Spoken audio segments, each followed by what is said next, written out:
Morning Show.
Well, good evening, everybody, and welcome to the Steel Toe Evening Show. I'm Aaron, that's April. Howdy. We've got a good one tonight. We've also got a stress-free one. No goal this Wednesday. Oh, thank God. We've only got two left. We got Thursday morning. We got Friday morning. We knocked those two out. It's another successful week of Steel Toe. We go on. We entertain you. Thank you guys for the awesome Tuesday as well. Tuesday was one of the easiest days we've had in recent memory. So what are we doing tonight then in order to, what are we doing? Just taking people's money and running out the door with it? No. We're going to give somebody something for their money tonight.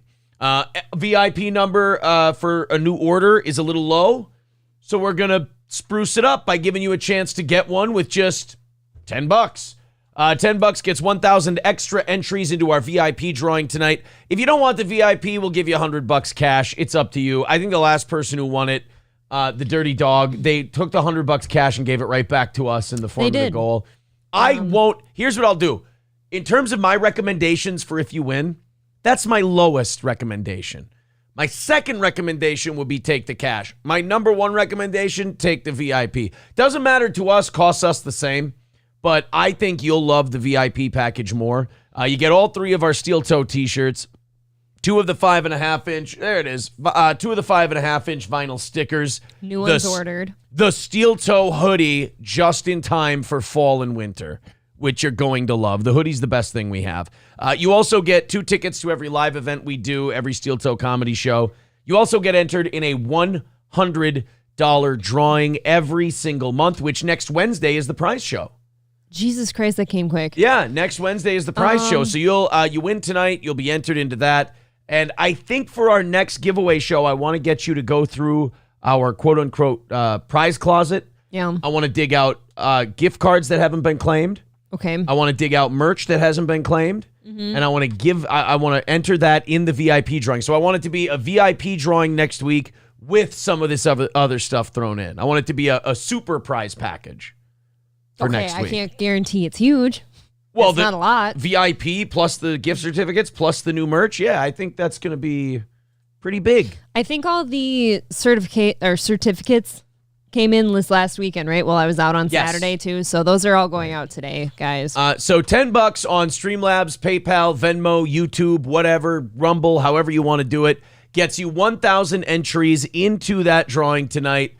Thank you guys very much. Now, anyone who contributes and it's not towards the drawing tonight is going right towards tomorrow morning's goal. It's just a head start on tomorrow morning's goal. Anything over 30 entries into this $100 or VIP drawing tonight is going towards tomorrow's goal. So we are not going to keep any beyond cost of this giveaway tonight. And I've decided just now, if we get $100 into tomorrow morning's goal, we'll do the half hour of overtime for you tonight. Okay. There you go. Deal. That's usually when we do these drawings, it's a way for us to, skate at 9 o'clock. Get out of here. I'll throw another 30 on the clock if we're 100 into tomorrow. That would be more than fine with me. Also, I took a look at members. How many members we had? What did I want to get back up over? 600. This morning. Now, this is not counting the morning show because they haven't calculated that yet. 596. So close. 4 members away. I bet we have it then. Maybe. We'll see. Because that also counts, I guess people expiring falling everything. off. We'll see. We will see. I'm very excited. So 4 memberships away from getting back up over 600. Thank you guys very much for your generosity. All right, let's get some people in this drawing. We got Silver Wolf for 2. Thank you very much. Thank you. Sid Saraf in for 1. Even says por favor. Very sweet. Sexy Penguin wants 2. Sexy Penguin. I like a sexy penguin. Who doesn't love a sexy penguin? 6969. Wayne, 6969, of course. Wayne Chambers becoming a steel toe bro. Thank you, Wayne Chambers. That puts us 10 into tomorrow's goal. Then we got Matt Fields with 5 gifted memberships. All right, between that and Wayne Chambers, we're over 600 and we're 20 into tomorrow. So thank you guys very much for that. I do want to give a special shout out to a member of ours who changed their name. Okay. It's so funny and so obscure. I love it so much. Rice Patty Melton. It's someone who has changed their name and put a racist Chinese caricature in their avatar and called themselves Rice Patty Melton. I first saw it when I was going through comments on videos today, when I was, what do they call that? Moderating. Mm-hmm. Which really just consists of me hitting thumbs up and heart because they say it's good for the algorithm. And I see this guy, Rice Patty Melton, and he's even doing the racist Chinese accent. Rice Patty Melton, of course, writes, April Rooking Reich my Egg McMuffin breakfast.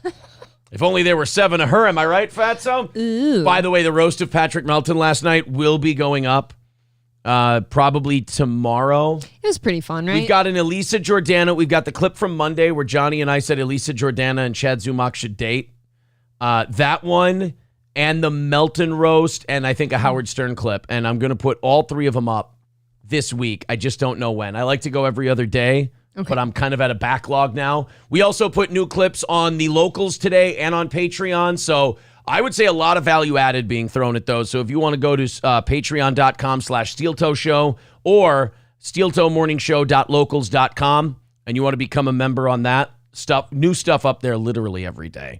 So thank you guys very much. By the way, the people who got gifted memberships, Nebo, Mr. Tony Soprano. It always feels better when Mr. Tony Soprano has a membership. Yes, it feels official. Jericho, Schweitz, and Ice Grills all getting memberships. Tim Brouillard says, you want 4 members, don't you, Aaron? Oh, I love 4 members. Aww.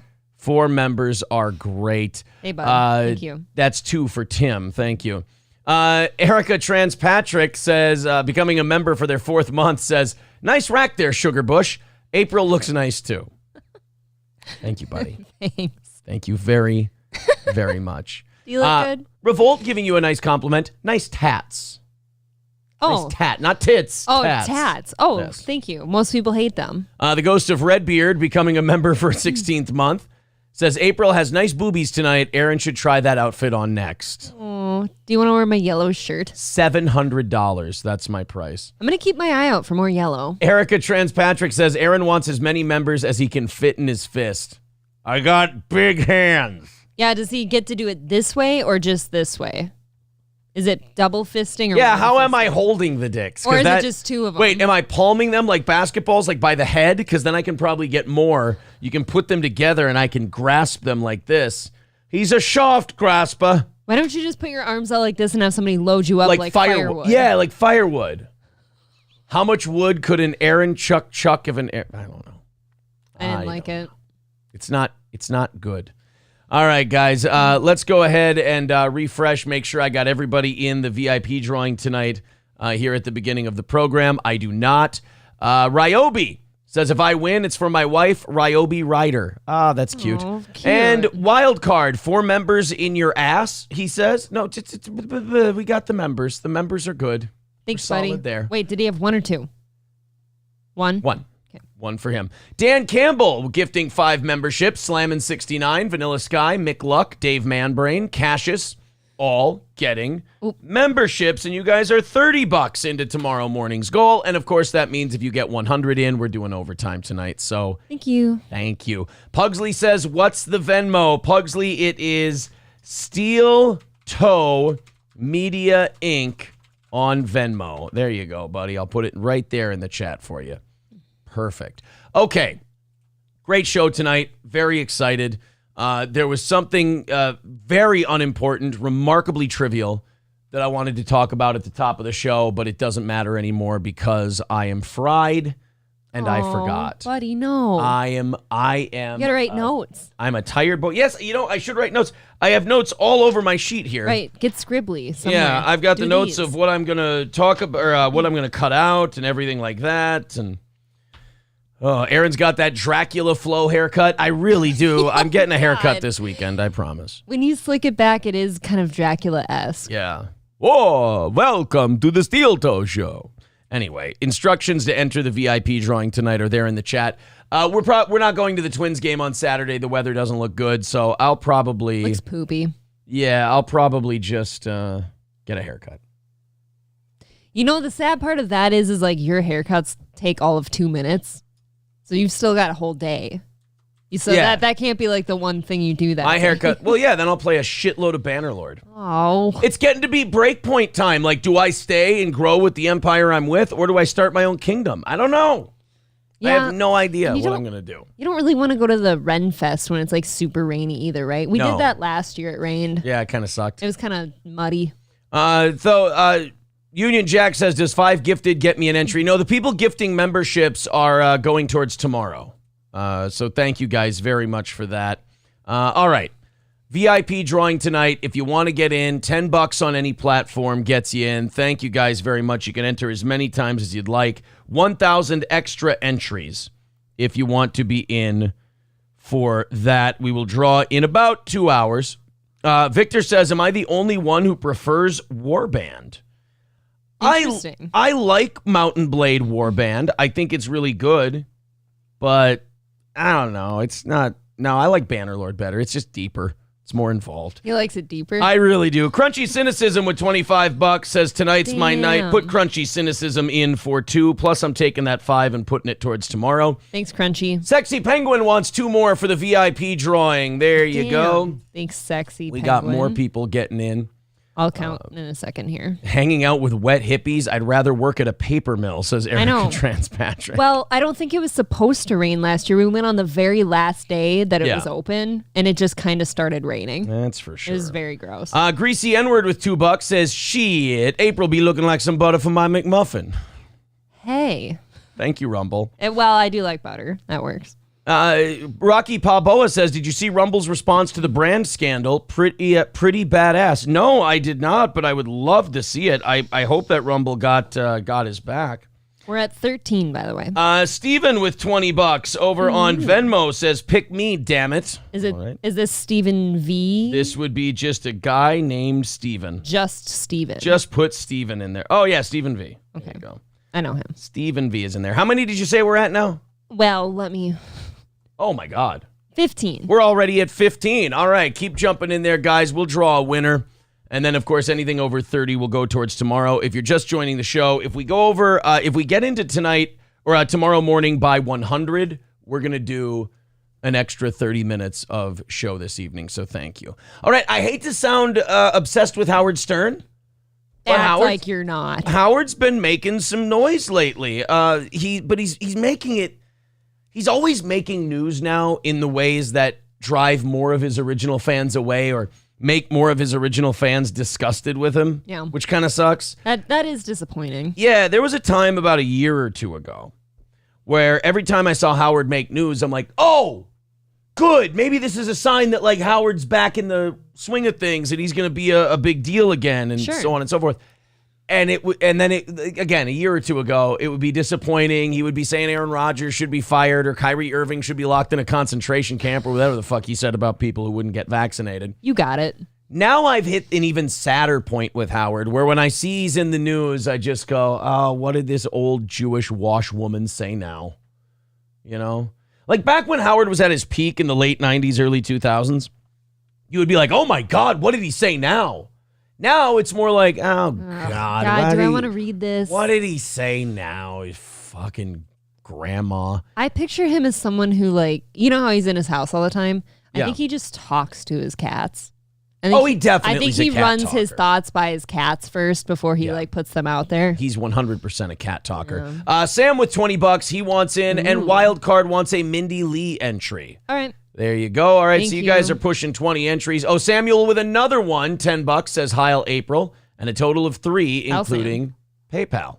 There you go. Jeez, look at us. A bunch of people jumping in. If we're at 20. That's 19. 19. All right. Thank you, guys. We're tickling the balls. You're tickling the balls. So Howard Stern made a declaration today. And if you like Howard like we do, or like I did, it wasn't good. Oh, so he's not like declaring himself over the pandemic? No. Or over politics? Yeah, he's not saying, he's not doing the video we all wanted him to do where he goes, whew, that shit got away from me for a while there. Damn it. Really sorry about that, boys and girls, but I'm going to try harder in the future to go back. We're bringing the Sibian back. I'm kicking Marcy Turk the fuck out of here. I'm going to do 4 shows a week, and we're going to really kick this thing in the ass. We got to get him on like a Joe Rogan episode with some like magic mushrooms or something. Loosen him the fuck up. He's jealous of Joe Rogan. He won't do his show. Rogan would love that. I'm sure Rogan would have loved to have Stern on. I never understand why like big show hosts wouldn't want to get together. Howard's more of an old school radio guy than I am, whereas Howard's like, podcasts and radio are diametrically opposed to each other. They're competitors to where, we've seen it from both sides now. Podcast people think radio is dead and it's all over. Radio people think podcasts are bullshit and you're doing it in your mom's basement. They're both wrong and they're both right. Mm-hmm. I've been to both sides. They need each other. Right. I would say dabble in both. Yeah. Podcasts need radio professionals to gain an audience on terrestrial radio because it's far easier to gain an audience there. There's less noise. You can gain an audience on radio and then you bring it over to podcasting. And then you can do both. All these podcasters, I think the reason podcasters hate radio so much is they probably a lot of them, if you listen to them, they couldn't get on the air at a radio station. No. They wouldn't get picked. Nope. They don't do a good enough job, but they do enough for a niche podcast audience. I think if you're a radio person, you shouldn't be on just radio. It's very easy to get the thing about podcasting is anybody can do it. There's no barrier to entry. Any scumbag can jump on and go on the air. If you're a radio person, you should absolutely be getting a Restream account, Twitch, YouTube, Kick, Rumble. Just put your show out there. Yeah, all of them. Put your show on everything and then catch fire on one of them. And then you can have your radio show over here. You can, radio. Double dip. Yeah, radio guys historically don't make a ton of money. And what you can do, what we did when I was on the radio, was we were on Twitch, and that supplemented everybody's income. You just didn't tell your boss. Right. I probably added $1,200 to $1,500 a month onto what I was making. You paid the other guys. All the second mics were making an extra $300-$400. That's a big deal. If you consider I was making 12 and they were each making 3 and there's 4 of them, then we were splitting it 50-50. That's what I always did. Doesn't that seem like just robbery? Like the little amount that you guys were paid by your boss? Those guys were paid $9 an hour. That's sick. $9 an hour. That's like sickening. Pretty bad. It's pretty bad. For like the greatest show around here too. Yeah. And again, I got to pick all my live read sponsors and I got to sell them. And people have said, "Oh, you had to do sales for your own radio show." I would recommend that too because A, you don't have to listen to any fucking salespeople. They're the absolute worst with their dog shit ideas, bending over for the client, telling them yes to everything before they even check with you. B, you get to pick who you endorse. So you're not putting your name behind something shitty. And then also you get to keep money. What people don't understand is those ads are going to get sold whether or not you do it. Why don't you get 20 to 30? I got 20 to 30% of the ads sold on my show. And then I got 5% of the ads that were sold on my show that I had nothing to do with. I just got a piece of everyone else's action because my salary was so low. Right. Thank Christ they let you put in that little bit of extra effort and pick your own. I basically bet on myself by accepting a super low salary and said the show's going to take off and I'll just take a piece of it. Like that guy in a movie where they don't have a big budget and they're like, you work for scale, but we'll give you 10% of the receipts. And the receipts went crazy for Steel Toe. You just cross your finger that thing's going to go well. Right. And that's the story of why you guys have such a high goal every morning. There you go. Sorry. So this Howard Stern thing, Howard's got a big thing against podcasts. And he won't go on Rogan because he sees Rogan as like the enemy. When Howard should be on SiriusXM, but Howard should be on YouTube. Howard should be on SiriusXM can manage the YouTube account. Yeah, they can charge they can do everything members only, and they can charge a member's fee to watch the Howard Stern show. Wouldn't even need to be much, you know. $7. Oh, I was going to say like between $5 and $10, yeah. Yeah, which you'd have to charge $7 or $8 to take away $5. Is what I meant. You charge $7, $8 a month. YouTube takes their cut. You take home $5. God, that's a big cut.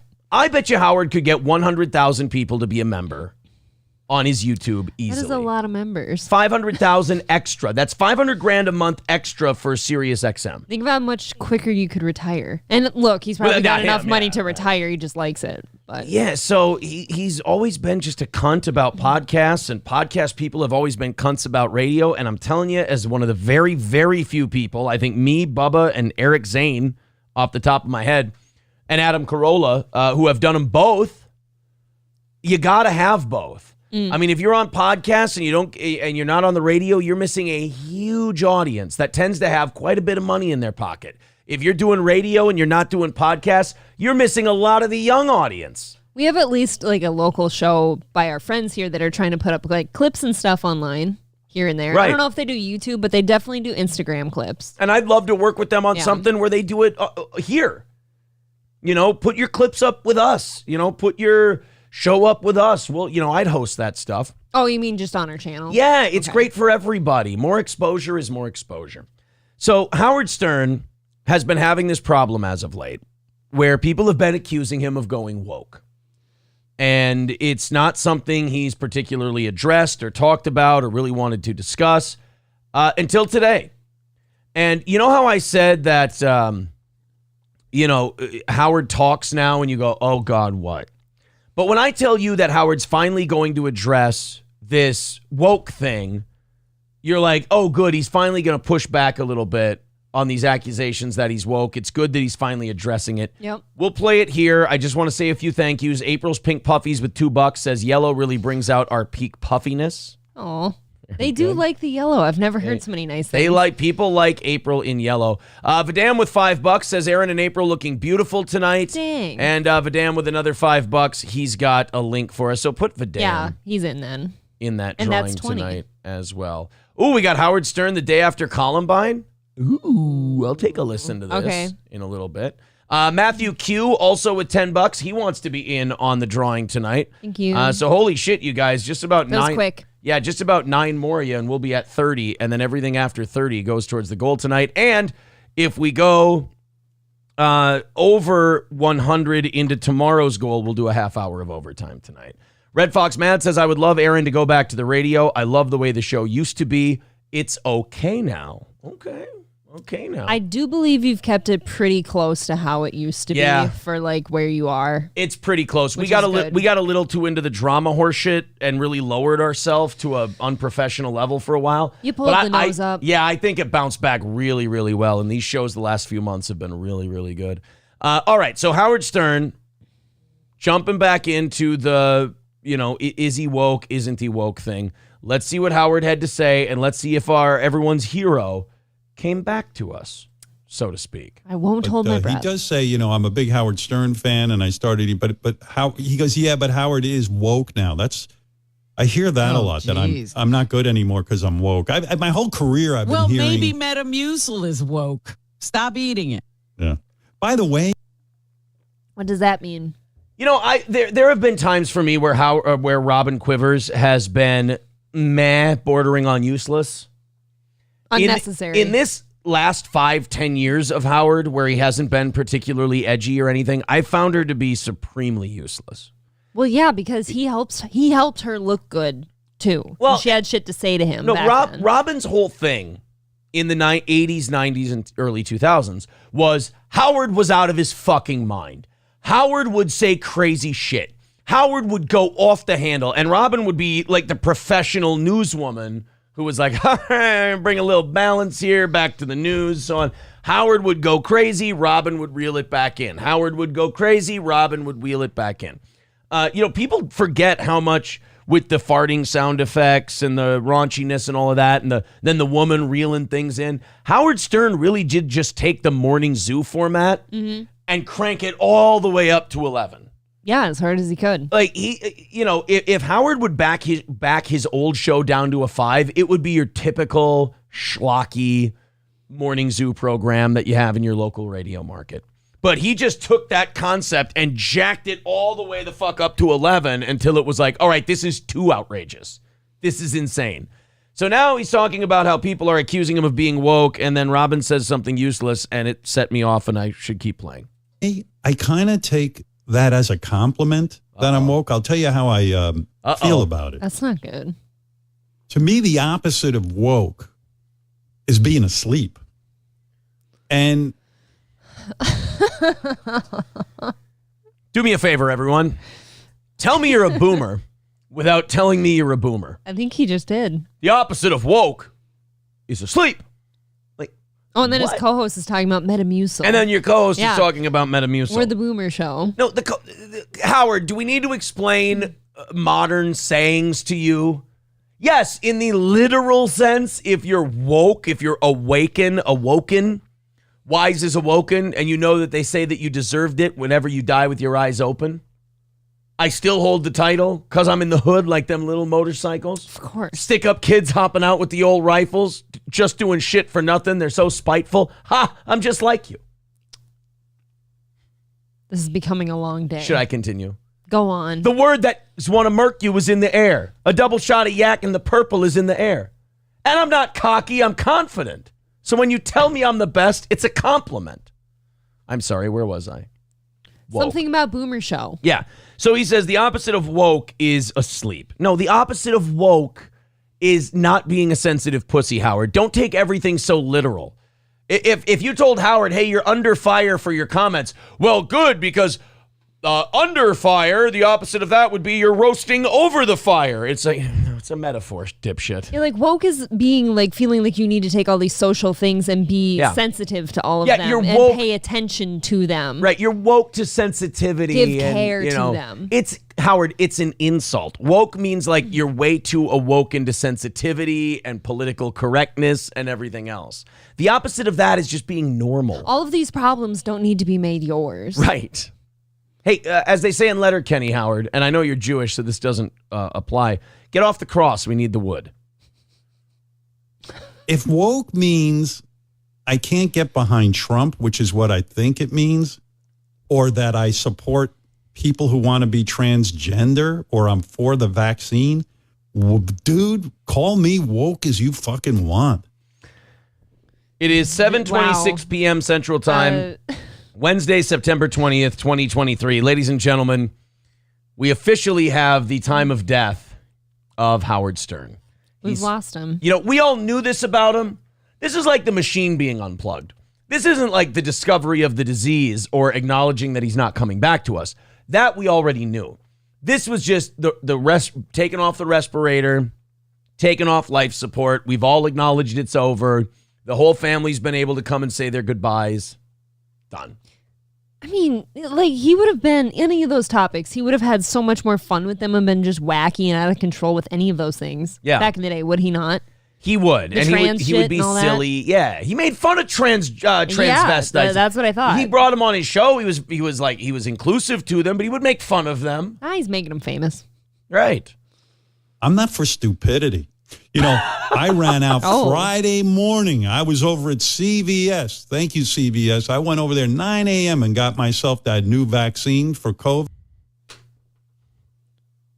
Why are you doing this to us, Aaron? Bah. Bah. Oh, you do. Oh. Bah. No. Bah. You want to be like a cheap? Huh? God, he's so proud of it, so too. What is this? Is it like booster number 5 now? I think this is the 5th booster. Is it 5? Yeah. Okay. He should be extra protected then, so he's got 7 shots then, right? So, yeah. So he 100% can go out and live his life freely. This thing is so good. It's so effective. It's so incredible that in 2 years, you've needed 7 of them. People think it's a little bit overkill that everyone gets a flu shot every year. That is a bit rich. Because you don't even know that that's the one. And that's just one. Yeah. One flu shot. And even then, some people are like, I'm going to skip it this year. It's not that big of a deal. But the fucking COVID vaccine, which is Jonas Salk, and polio and, moldy bread becoming penicillin. Oh, my God, the COVID vaccine is everything wrapped all in one with a Nobel Peace Prize. And Fauci's stamp of approval. And Pfizer says it's the greatest thing they've ever done. 7 of them in 2 years. Oh, yeah, they're pushing TV ads right now to get your kids the new one, too. Make sure you get your kids the new booster. I don't even have that many hepatitis shots in my whole life. Oh, no. I actually quit after the second one out of 3. The average human won't have that many tetanus shots in their entire lifespan. Yeah, you get a tetanus shot every 10 years, isn't it? Starting at like 10 years old. And then you can decide when you're older to just stop if you want. I'm not going to shove my hand through any rusty nails, so I think I'm going to be okay here. Dude, I get sick every time I get one. I think I'm good. So, Howard, why is this going to the... Uh-oh. Am I frozen here? Okay, we're good. The Rumble thing kept popping up. All right, so let's continue with Howard. He's really happy that he got the vaccine. Sorry, guys. He's safe. A hiccup there. He's safe He's now. very safe. Yes. I thought he was safe because he locks himself in his dungeon, but... No, the cats will eat him. It's all those vaccines. COVID. Fucking science. This fucking country is so great. You can get it for free. I mean, everyone can get it for free except me. I had a... Of course, Howard loves that you can get it for free. What except him? Why can't you get it for free? He can't get it for free because he probably wants to get it as soon as fucking possible. He probably actually tipping. He's probably open. Yeah. He's paying the people at CVS to open early so he can come in and get the vaccine. That. He doesn't want to go in there when there's any of the plebs around him. Okay. I bet he tips them because they do such a great job for him and they cater to him and they keep him safe. I want to hear this. You can get it for free. I mean, everyone can get it for free except me. I had to pay for it because for some reason my fucking insurance. They take your insurance card and they go, oh, your insurance for some reason doesn't. I go, I got the shittiest fucking. How did you wind up with a bad policy? What's wrong with you? Because he doesn't want to pay for a good one. I don't want to pay for a good one. He's going to say it cost me $350 a month for his insurance. Dude, then you've got shitty insurance because you're 70 years old. Yeah, you should probably up that. You don't know. I pay $250. You and I both pay $250 each. For like a mid, we have not the low one, not the high one. We have the mid. Like, so isn't it bronze, silver, gold? And yeah, you probably I think have the silver. Yeah, and that's $250 for a 36-year-old and a 28-year-old each. Right. And he's $350 at 71 years old. Yeah, Yeah, you've got it. You got a shitty plan. That's what it is. Fucking bucks for me and Beth. What? Yeah. Wait, $350 total? $350 for the both of you? Are you kidding me? Oh, yeah, Howard, you've got like catastrophe insurance. That's probably not even Where bronze. did you go? Like Toys R Us for your insurance? What is that? Oh, my God. Anyway, the rest of you will not have to pay. Stop it. No, they take my information. They say, they don't even look anymore because they have me in the file. And they say, has your insurance changed? That's because you're black. We keep files on all of you. At CVS. Like, we need to know just in case. We've had some slip-ups in Portland, San Francisco, and Seattle. Oh, my God. We just keep tabs on all of them. No, here's your shot. I don't know what's going on. But anyway. You can isolate that. That's for sure. Howard doesn't know what's going on. I thought the COVID vaccine was free for everybody. Yeah. Well, no matter what. Like, I didn't think that was an insurance thing because I thought they wanted you to take it so badly. Right. I didn't either, but that doesn't make sense. Howard could have his head up his ass, too. You got to think of that. There's always a chance. I didn't care. I wanted it. I got there super early. Of course he did. And I was like the first one, and I got that shot, and I'm like, God bless the United States. God bless the United. God bless the fact that the American people shelled out billions and billions of dollars for that fucking vaccine. And when it turned out to be one of the most profitable drugs in human history, how much of the profit from our investment did we get to take in? Oh, that's right. Pfizer got to keep it all. Yeah, I was going to say, I don't think we kept anything. Isn't that something? Isn't that the best form of capital? Now, I'm an old school capitalist. I say a company invests its own money and they keep all the profits. Goddamn right. And the government shouldn't even tax that shit. You pay the money, you keep the profits. Now, I don't think the taxpayers should be paying to develop drugs. I think those companies can pay to develop their own drugs. But if you're going to say the people are paying, then the people should get the money back. It shouldn't even go into the treasury first. There should just be some kind of auto pay system where they take it out of your social security number. Somehow it's tracked by that. And then they send the profits back to you. Sure. That's fine. I do kind of find it cute that such like a weird small thing can make him feel like patriotic and God bless the United States. I just got my shot. Like in the wrong direction. Isn't it amazing? It is like weird. If we stopped funding Ukraine and stopped giving money to all these pharmaceutical companies, let the American people keep more of their money, all of that, Howard Stern would bitch to high heaven. Whereas I would go, God bless America. We're finally doing something right. You know, the government is there to serve the people. The people aren't there to serve the government. Oh, well. This is bullshit. I have news for you. Did you just hear that we got, there's another $600 million approved for, I believe, like Pfizer or companies that make the COVID tests to create more COVID tests. Yeah, I did see all that of today. us Yeah, they're sending for them free. Yeah, they get to send them out for free. Yeah. We just paid $600 million, but we get them for free. It's a sweet free deal. Isn't that something? You just pay that upfront price, but then there's never another nothing tacked That would be on. like if we tried to sell our audience that, you know how we say the 30 minutes of overtime is our thank you for them giving us all this money? That would be like us going, hey, if you give us this $350 to hit our goal in the morning, we'll do the 30 minutes for free. Ooh. Or we'll do today's show for you for free.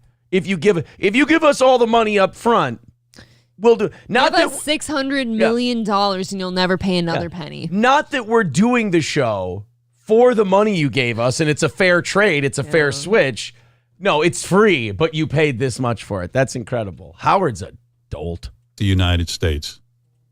I get every fucking vaccine out. Good. And for those of you who think the government's trying to kill you or implant chips, Or go they're ahead. No, Howard, that's not it. It's way worse than that. They're not even trying. It just happens. It just happens. You know, I bet he even got the Gardasil shots. He doesn't want to get HPV.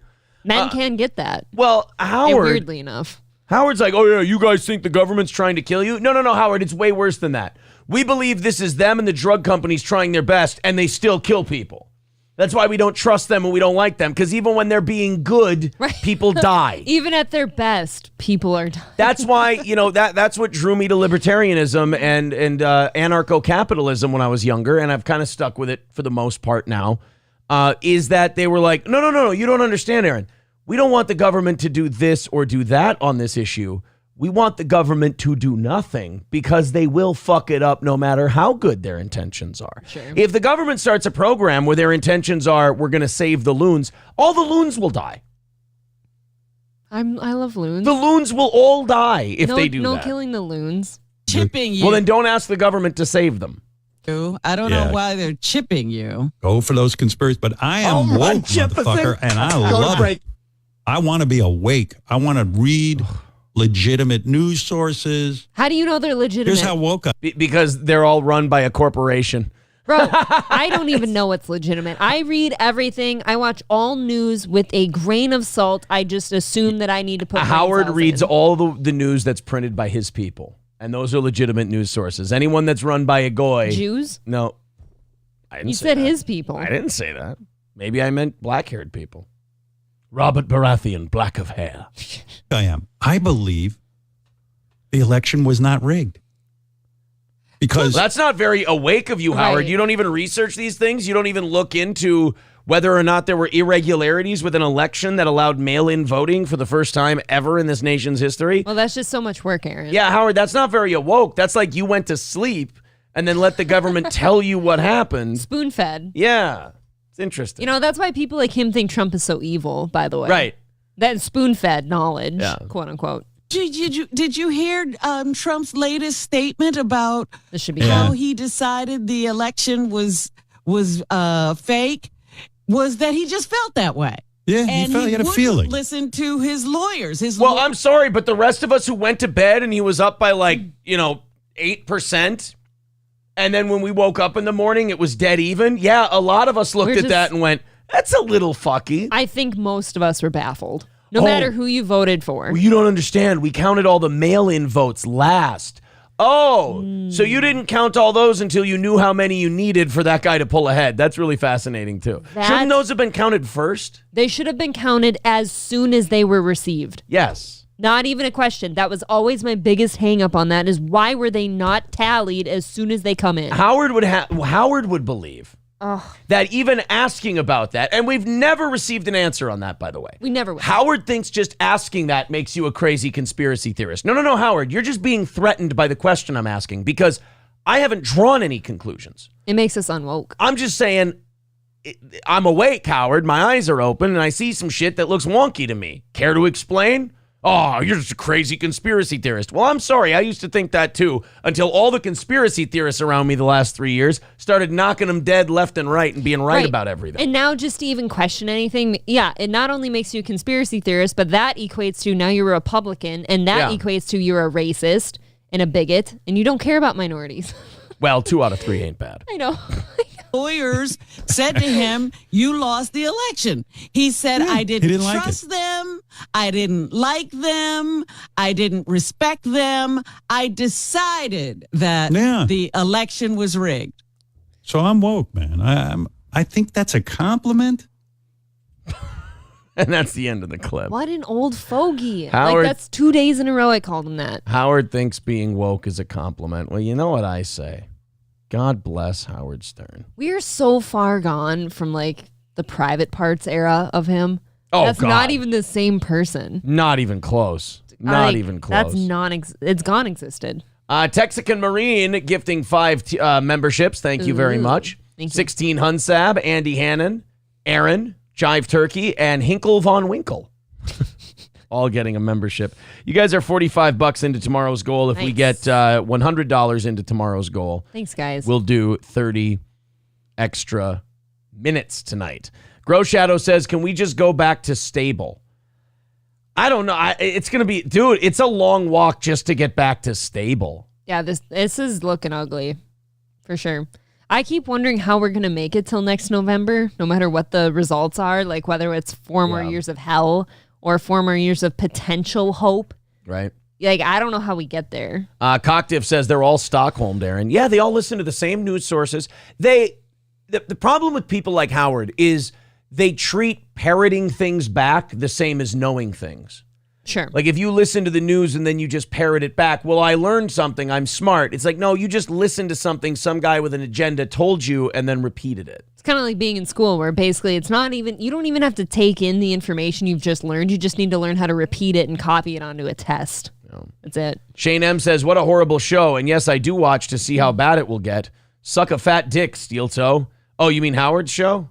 It is pretty bad. I know you don't mean me because we're really good. I thought Shane M was a fan. He's a big fan. Joey Antone says, Howard doesn't want to do anything that shows his shitty numbers. I bet you Howard. I bet you Howard could still muster a couple 100,000 people. Which is probably fine for how many years he's been on. Yeah, right? I bet you he could still, if he went independent and you had to pay him directly and he did like a members service, I bet you he could get almost 250,000 people. Yeah, I don't see why not. How many years has he been at this now? So many. 45? Yeah. 45 years? I think a couple 100,000 people. Yeah. Still pretty good. Would pay, I think, to keep listening to him, for sure. Kate Gollum says that wig is overheating what's left of his brain. That's, you know what? Do you think it's a wig? Possibility. Shane M says, damn, he just did the tell me without telling bit. Yeah, I did. It was funny. Rice Patty Melton says, Howard has been useless since Billy West left. I like Billy. But Billy went on to have an incredible career. G-Chup says, Aaron, do you think Howard is a tampon or maxi type of guy? Maxi, because he worries about that. He's a pad guy. TSS. Yeah, he worries about toxic. You'll get this one day. I don't care to. Maybe he's a Diva Cup guy. Devo Cup. Where's the Diva Cup? Diva Cup. Oh, I'm thinking of Devo hats. Never mind. You know what? It's Wednesday night. I'm running on fumes. What are you going to do? You are sleepy tonight. Rusty Grammar says, woke means you follow the mainstream narrative blindly without any research or personal input. Yeah, that's not a compliment. It's a pretty good definition. Rice Patty Melton says, Stern is a crazy Shuri Perican.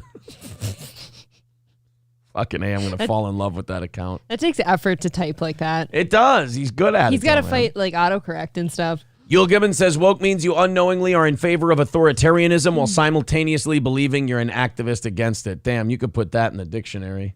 Yeah, but then Fauci would change it overnight. That's true if it didn't work. Dangerous Doc Brewski, I agree with him. He says, watching Stern go out like this is so fucking hard to watch. He was so good back in the day. That's the weirdest, most bewildering part of this whole thing is how, like, people who are younger than me, I would say I'm the cutoff. People who are younger than me, let's say 30 and younger. Hey, I'm right here. I know, but you guys, you don't really know how fucking good he was.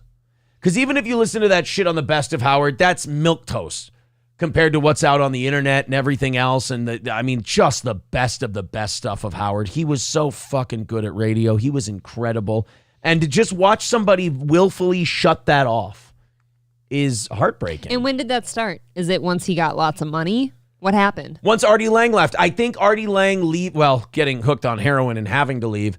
I think Artie not being on the show anymore kind of took his connection from the real people away. Okay. And it was just Howard time. I understand. All the time. Rice Patty Melton says, unpopular opinion, Howard was always pro-establishment. You're not saying it in your voice. He did run as he was going to run as a libertarian for governor of New York at one point. So I don't know if I think he was anti-establishment at one point. He loves it now, clearly. He really loves it now, yeah. Pelt says this booster isn't paid by the government. Oh, really? Oh, they probably paid for it with our profits. I don't know. They probably just took our profits and paid for their new booster. I just don't know how they can keep putting out boosters. Like, didn't some research come out about the last few that, like, it's not necessarily, like, beneficial to everyone, or it doesn't really, like, cover you and stuff like that? They said the governor of New York came out and said, Hochul said, if you got the last vaccine, that one's not effective. You're not covered on this variant. Right. Which is fucking mind-boggling to me. I don't know how people just keep eating that shit up then, thinking, oh, this one's going to work. Yeah. I don't know how that happens. Tim Brouillard with $1.99 says everyone pays $200 now. ROTC talk about it yesterday. I don't know what that means other than ROTC did it first. April's Pink Puffies with $2 says, I've never rooted for a blood clot until now. Dude, you're really rolling the dice after that many shots, too. I know. And he's old. Howard's giving her, man. Yikes. Erica Transpatrick says, wrong. Moderna had to pay the NIAID $400 million big ones, Aaron. Oh, what payment did they miss? Shit. Where'd that money go now? But how much money did Moderna make back because of the vaccine after that $400 million investment, says Zen Rhino. That's a good point. The NIAID, that's the Fauci people. Okay. Owns half of the patent for the Moderna vaccine, and they also own the patent for the virus with Moderna.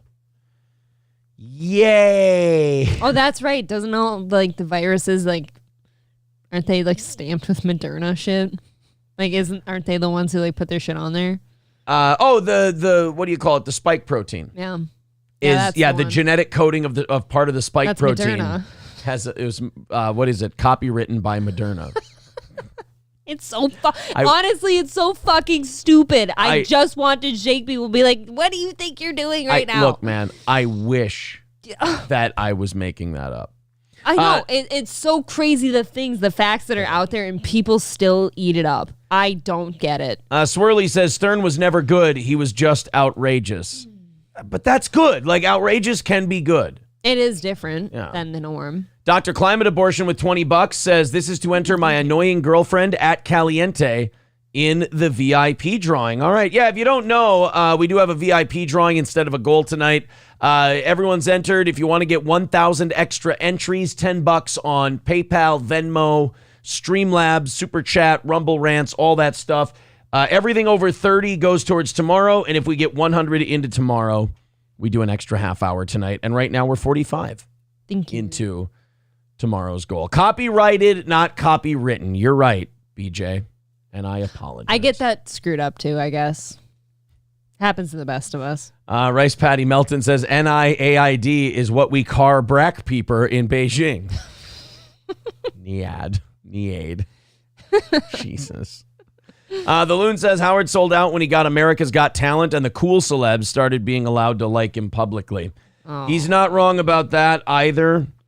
I think the America's Got Talent thing, I remember watching the first episode and I went, Oh, fuck yeah, this is going to be great. Like Howard on America's Got Talent. Like we all thought we were getting like Simon Cowell times 100. Oh, you liked that? I was excited. See, and then when I started watching it and he was like family friendly and hugging kids and the most disgusting one is where he praised a comedian who had a stutter and called him brave.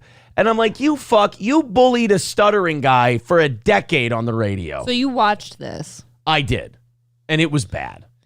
Well, in my opinion, I would have never been excited that Stern got on there because to me, those type of shows are like where big celebrities go to die. Yeah, Howard was always better when he was on the outside looking in and he was trying to tell the Hollywood people to fuck off. Yes. Not when he joined them. Gray Duckling with 20 says only donation tonight. So don't put Gray Duckling in that drawing. He wants that to be only donation. $60 into tomorrow. Thanks, guys. You. Let's put Kevin F in twice. Okay. And let's put Camel Toe in for one. And that has us around 25, correct? A little over that, I think. Who was the second one? That would be Camel Toe. I love Camel Toe. I love that I have to write that for work. Yes. So $10 gets you 1,000 entries into the VIP. If you don't know what our VIP is, it is this. It gets you all 3 of our T-shirts, the 2 5.5-inch vinyl stickers, the steel toe hoodie, free entry into the $100 VIP drawing every month, and which you don't have to be present to win. And you get 2 tickets to every steel toe comedy show that we do. You get to claim them for your own. Or if you win the drawing, you can just cash out and say, I'll take $100 cash tonight. It costs us the same amount. It's fine with us. We just want to give you that option. My recommendation, take the VIP. Second recommendation, take the money. You can't really go wrong. It depends on what you want, but that would be my recommendation. I think you get more bang for your buck with the VIP, but I'm certainly not going to stop anyone from going, oh, fucking, I'll take Sure. I'll take $100. We're at 27 fine people. 27 of I know. you qualified. Kind of flew by. Great. A lot of multi-entries. Paul R. Nelson says, all of that, wow, that is amazing. I want it so bad. You know what the thing is about Paul R. Nelson? Can never tell when he's fucking with me. I feel like he really likes the show. He's very good at fucking with me. I don't know. I assume anyone who's here likes it in some manner. Yeah. I always say I can always tell the trolls from a guy who just likes talking shit, and I love the people who like talking shit. I like Paul R. Nelson because he likes talking shit. Hobo's a big shit talker. And Hobo's a huge shit talker. Okay, I love Hobo. I'm convinced he hates me. I hope he does. I kind of hope he does too. I look forward to hearing from Hobo every night. Like Shane M's a big fan of our show. He's just a big shit talker. I mean, you don't stay for an hour because you don't love us. So thank you, buddy. I appreciate your support. All right, this is somebody sent me. Vidam sent us the Howard Stern show the day after Columbine. Okay. Let's compare this Howard Stern on K-Rock. Remember, this is terrestrial radio. With the Howard we just heard saying he's woke and he's proud of it. How's it going? All right. This is Howard? Yeah. Oh, man, I lived like a mile and a half from the school, man. I had a couple friends that were there, and I talked to them yesterday. What'd they say? They said that it was just a bunch of chaos, shooting, and... Boy, a bunch of good-looking girls go to that school. That guy was right. The guy who called in, he was a little too excited, but... There was really good-looking girls running out of there with their hands over their heads. Yeah, I think the bomb teams are still working. Did those kids try to have sex with any of the good-looking girls? They didn't even do that. At least if you're going to go kill yourself and kill all the kids, why wouldn't you have some sex? You would never say that. But I would want some... Howard just said that Dylan Klebold and Eric Harris should have raped the girls at his school before he shot people. This is so much more entertaining, though. He would never say this shit today. If you're listening to the rant we just listened to and you're driving your car, you'd be like, oh, I want to blow my brains out. If you're listening to this, even if you're not laughing, you're going, Jesus Christ. Woo. Again, on terrestrial radio, just on your ride into work, and a guy goes, if they were going to shoot up all those kids and kill all those kids, they should have tried to have some sex. There were some hot girls running out of there. It's hilarious, dude. It's very funny to say. It's taking a very dark subject matter that just happened, and everybody's reeling from it. And he's like, let's do sex. Why not? Let's talk about fucking do some sex chicks. stuff. Yeah. Sex stuff. Yeah, I mean, if I was going to kill some people, I'd take them out with some sex. I guess they were getting a rush from what they were doing. They said when these guys were really against the good-looking girls because the good-looking girls wouldn't pay attention to them. I think the good-looking girls would be begging them to live, and they go, "You don't have to beg because you're going to be dead in a minute." Don't cry because you're don't cry. dead. Yeah. See that one little blurb is like there was some girl. That's it. That's the end of the clip. That's pretty great, though. Yeah, but remember, how, like Howard said in that clip, he's very woke now. Oh, and so whoever Howard, retweeted it too was like, "Oh, yikes!" I mean, that's what I don't like. Sure, but I don't like that people tweet that stuff about Howard from back then, and they go, "Oh, Howard's a piece of shit." I'm like, no, that Howard was awesome. That was the Howard we want back. Don't call Howard a piece of shit for that. Like they like to shit on him for the blackface thing he did. Where Ted Danson, he's playing Ted Danson, he's calling Whoopi a smelly N-word, and Sherman Helmsley is playing Whoopi Goldberg. That's classic. That's really funny. And people are like, oh, look at him. We should cancel him for this. Fuck you. No, you shouldn't. No. Zen Rhino says, Hobo secretly loves you, April. Don't let him fool you. See, now it's more fun if he hates me, I think. I don't know. I think he's a lover, not a fighter. Is he? Gray Duckling with $2 says, if we cash out, do we still get tickets for the shows? Yeah, because the $100 only is like about the cost of merch. It's a little more than that now, but it's about the cost of merch. But Gray Duckling, aren't you a VIP? Didn't somebody just give No. you He's one? asking for everyone else. Oh. Yeah, if you cash out, we'll still, like if you go, hey, I won the VIP drawing a couple months ago. Like I think we're going to have our next comedy show in February or March. We got Chrissy Mayer coming to town, but we're hosting that one. Chrissy Mayer, October 21st. Go to Eventbrite for your tickets. But we'll do one in February or March, probably in Foley or something like that. And then we'll Mr. do Jim's. Yeah, and then we'll do the anniversary show. We'll do those two. Mr. Jim's is pretty fun. Yeah. So yeah, if you contact us and you go, hey, back in September I won the VIP.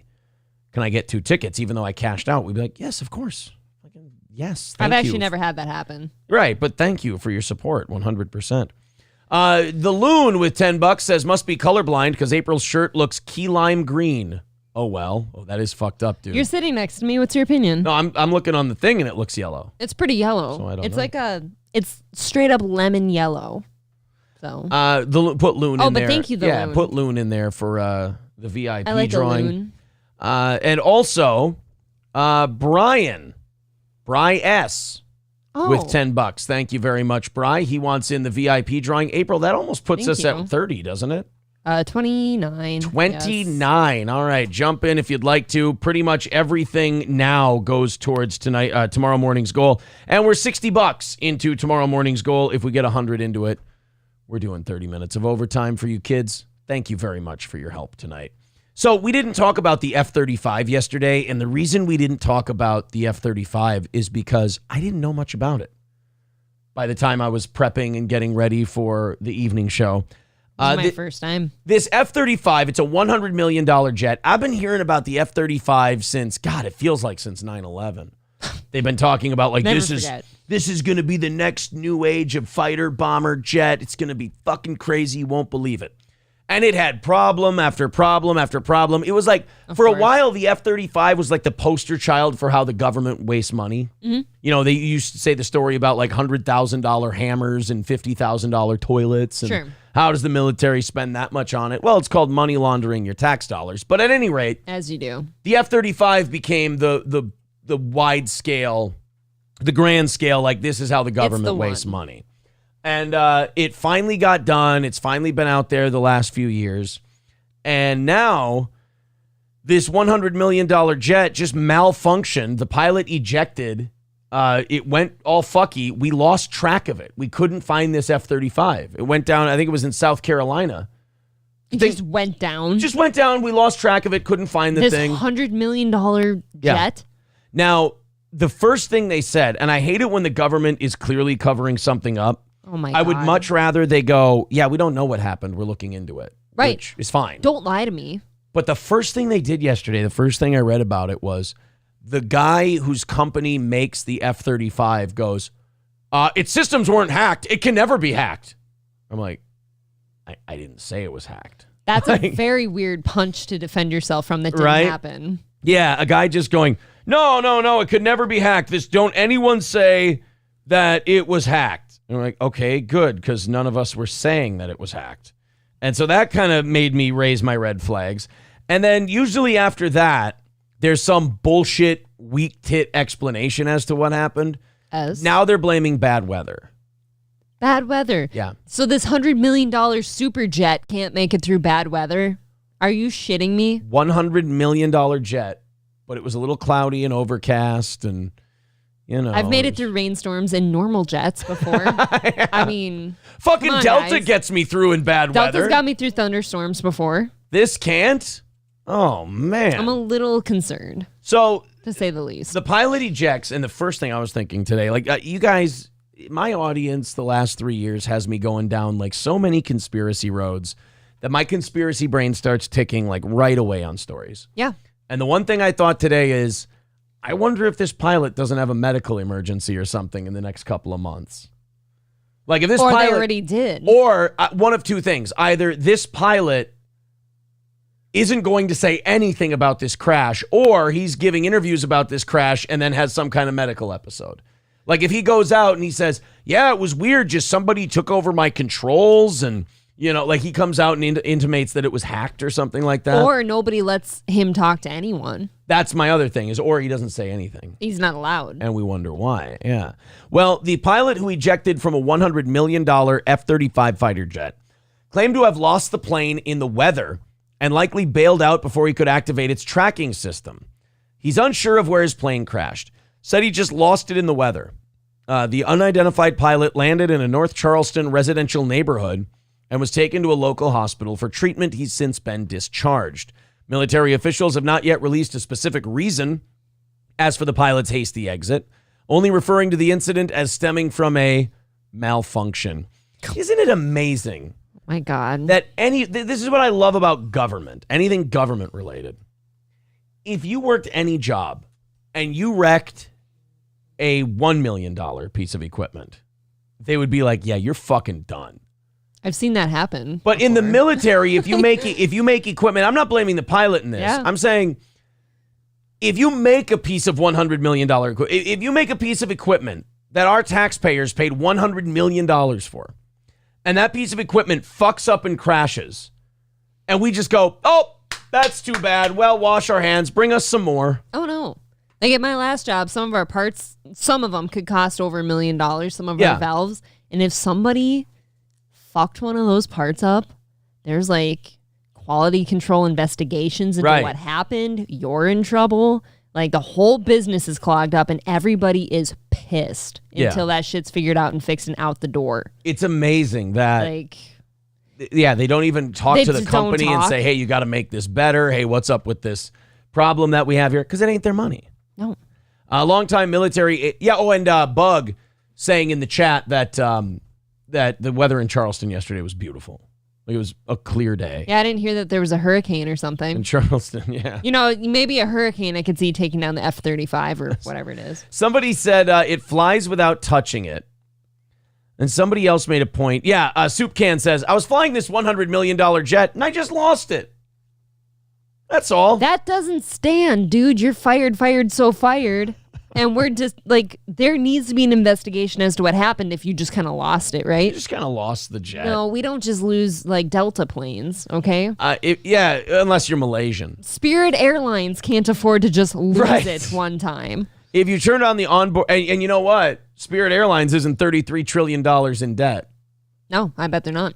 By the way, they're talking about this government shutdown like it's this big, horrible thing. I'm like, if there were any other institution in the world that was $33 trillion in debt, and they were like, hey, this thing's going to shut down in a couple days, I'd be like, fucking good. You can't hurt us anymore. If the government is shut down, it can't rack up $33 trillion like it's, strumming a guitar. I do wish they'd fix it, but they won't. They can't. There's too many hands out. There's too many pockets being lined. Stop lining pockets. There needs to be somebody to lay the law down eventually. But April, the people you're asking to lay the law down are somebody the one with the money. Somebody needs to be dad here and use his dad voice. April, the dads all are getting the money in their pockets. I don't care anymore. I'm sorry, but that's not how it works. This has to stop. That is not how this works. I don't care. It works like this. Ask me if I care. It works like this. It doesn't work. Who's going to be the dad in this situation? They are. Obviously, I know this isn't happening. They're all dads. They're all dads that are on the take. As George Carlin said, it's a big club and you ain't in it. Now, we're at the point where you go, hey, that was fun. We had a good run, and now we're just going to do one of these for a while. That's it. It's like the most epic roller coaster of all time. Yeah. If you turned on the onboard device, it would be easily trackable. The military aviation expert Richard Abulafia. I believe in you. Is that how you pronounce it? But this is a stealth aircraft. If you don't turn on that particular device, it's going to be hard to make contact. Most likely, he or she did not have a lot of time to react.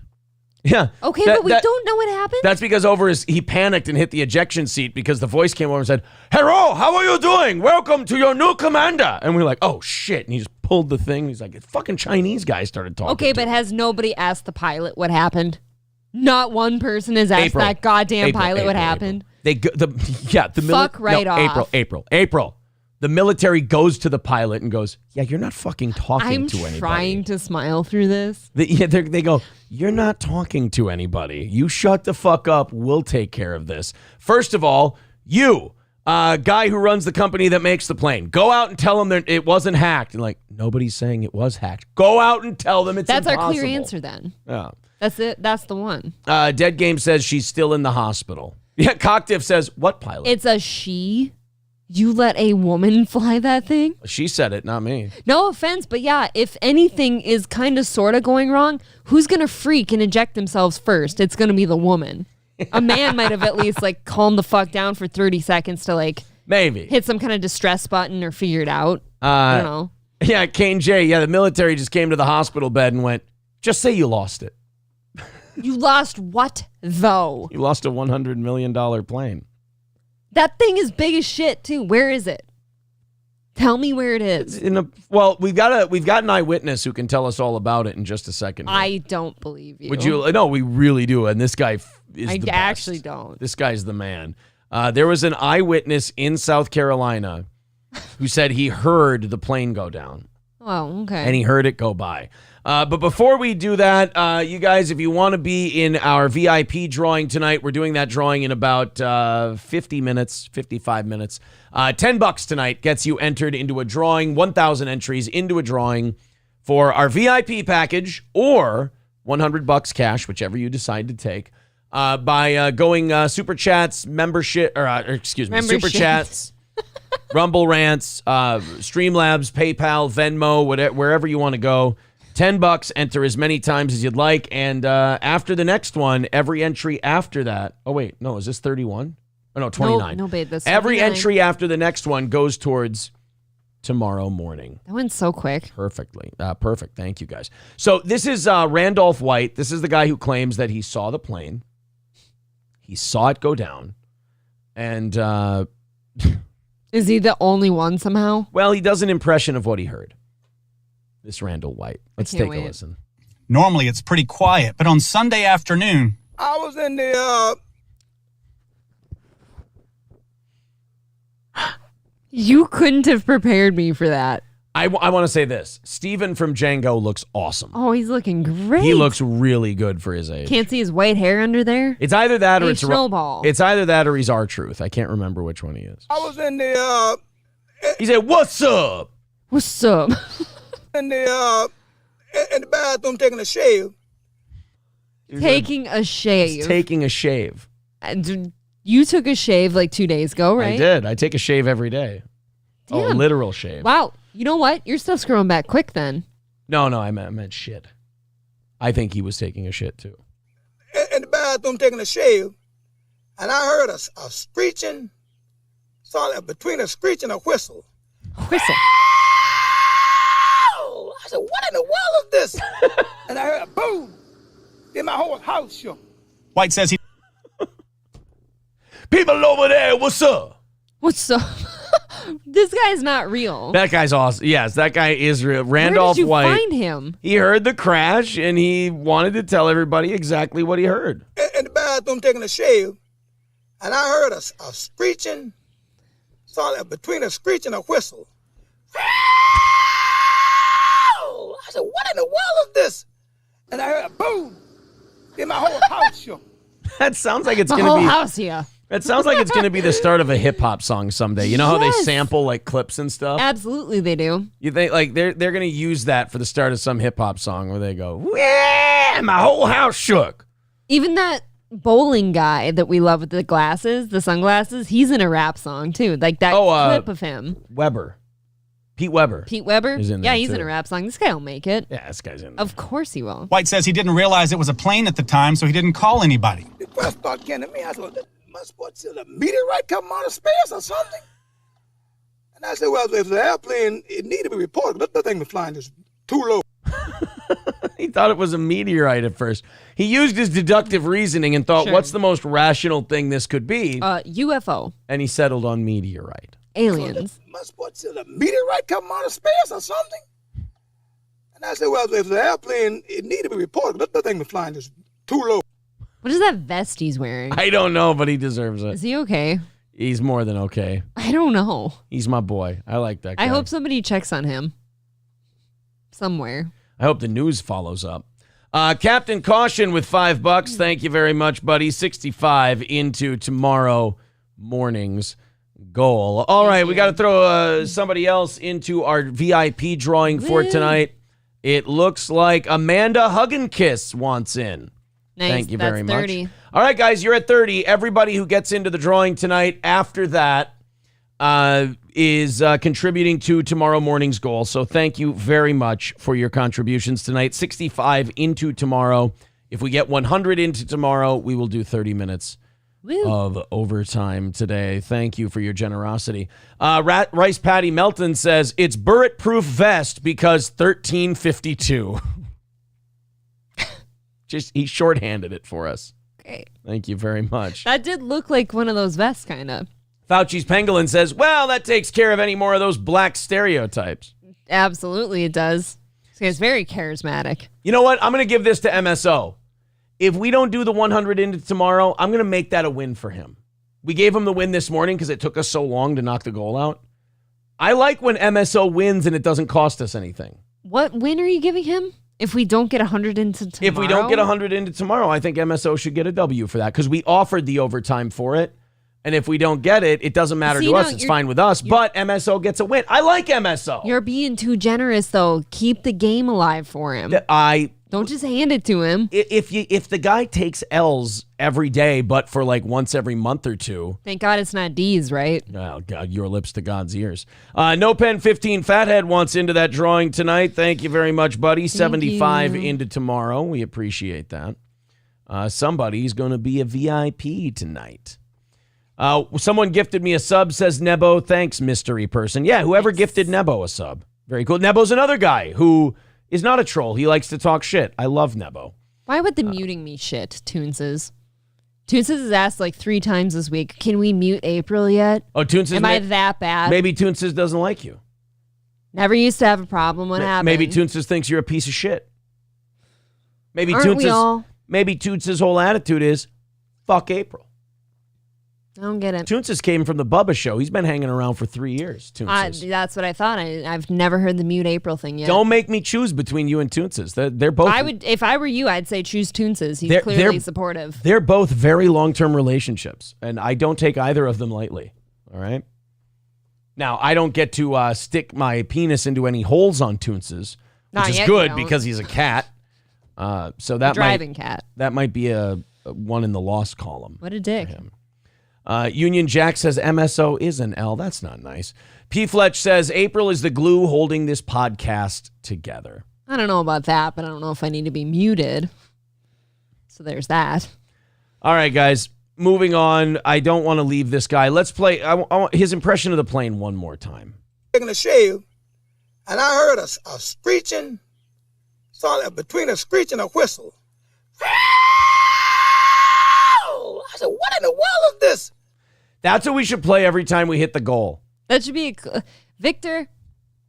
Can we get Victor?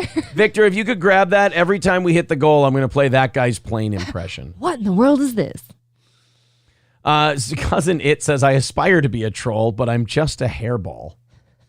Rice Patty Melton says, I'm here for April. Her forehead is my only content. Thank you. Thank you. Appreciate that. Thank you, Rice Patty Melton. I'm glad that my forehead can bring joy to some. You know, I've been putting this story off for quite a few days because it seems like it's maybe more in the boomer department and people might not care about it. have any of you heard of the guy, the Rolling Stone founder, who had some comments to make about black people and women in rock and roll? And he's losing everything. He's being full on canceled. I haven't heard of this point specifically. Nobody really reads or looks at Rolling Stone anymore. At least young people don't.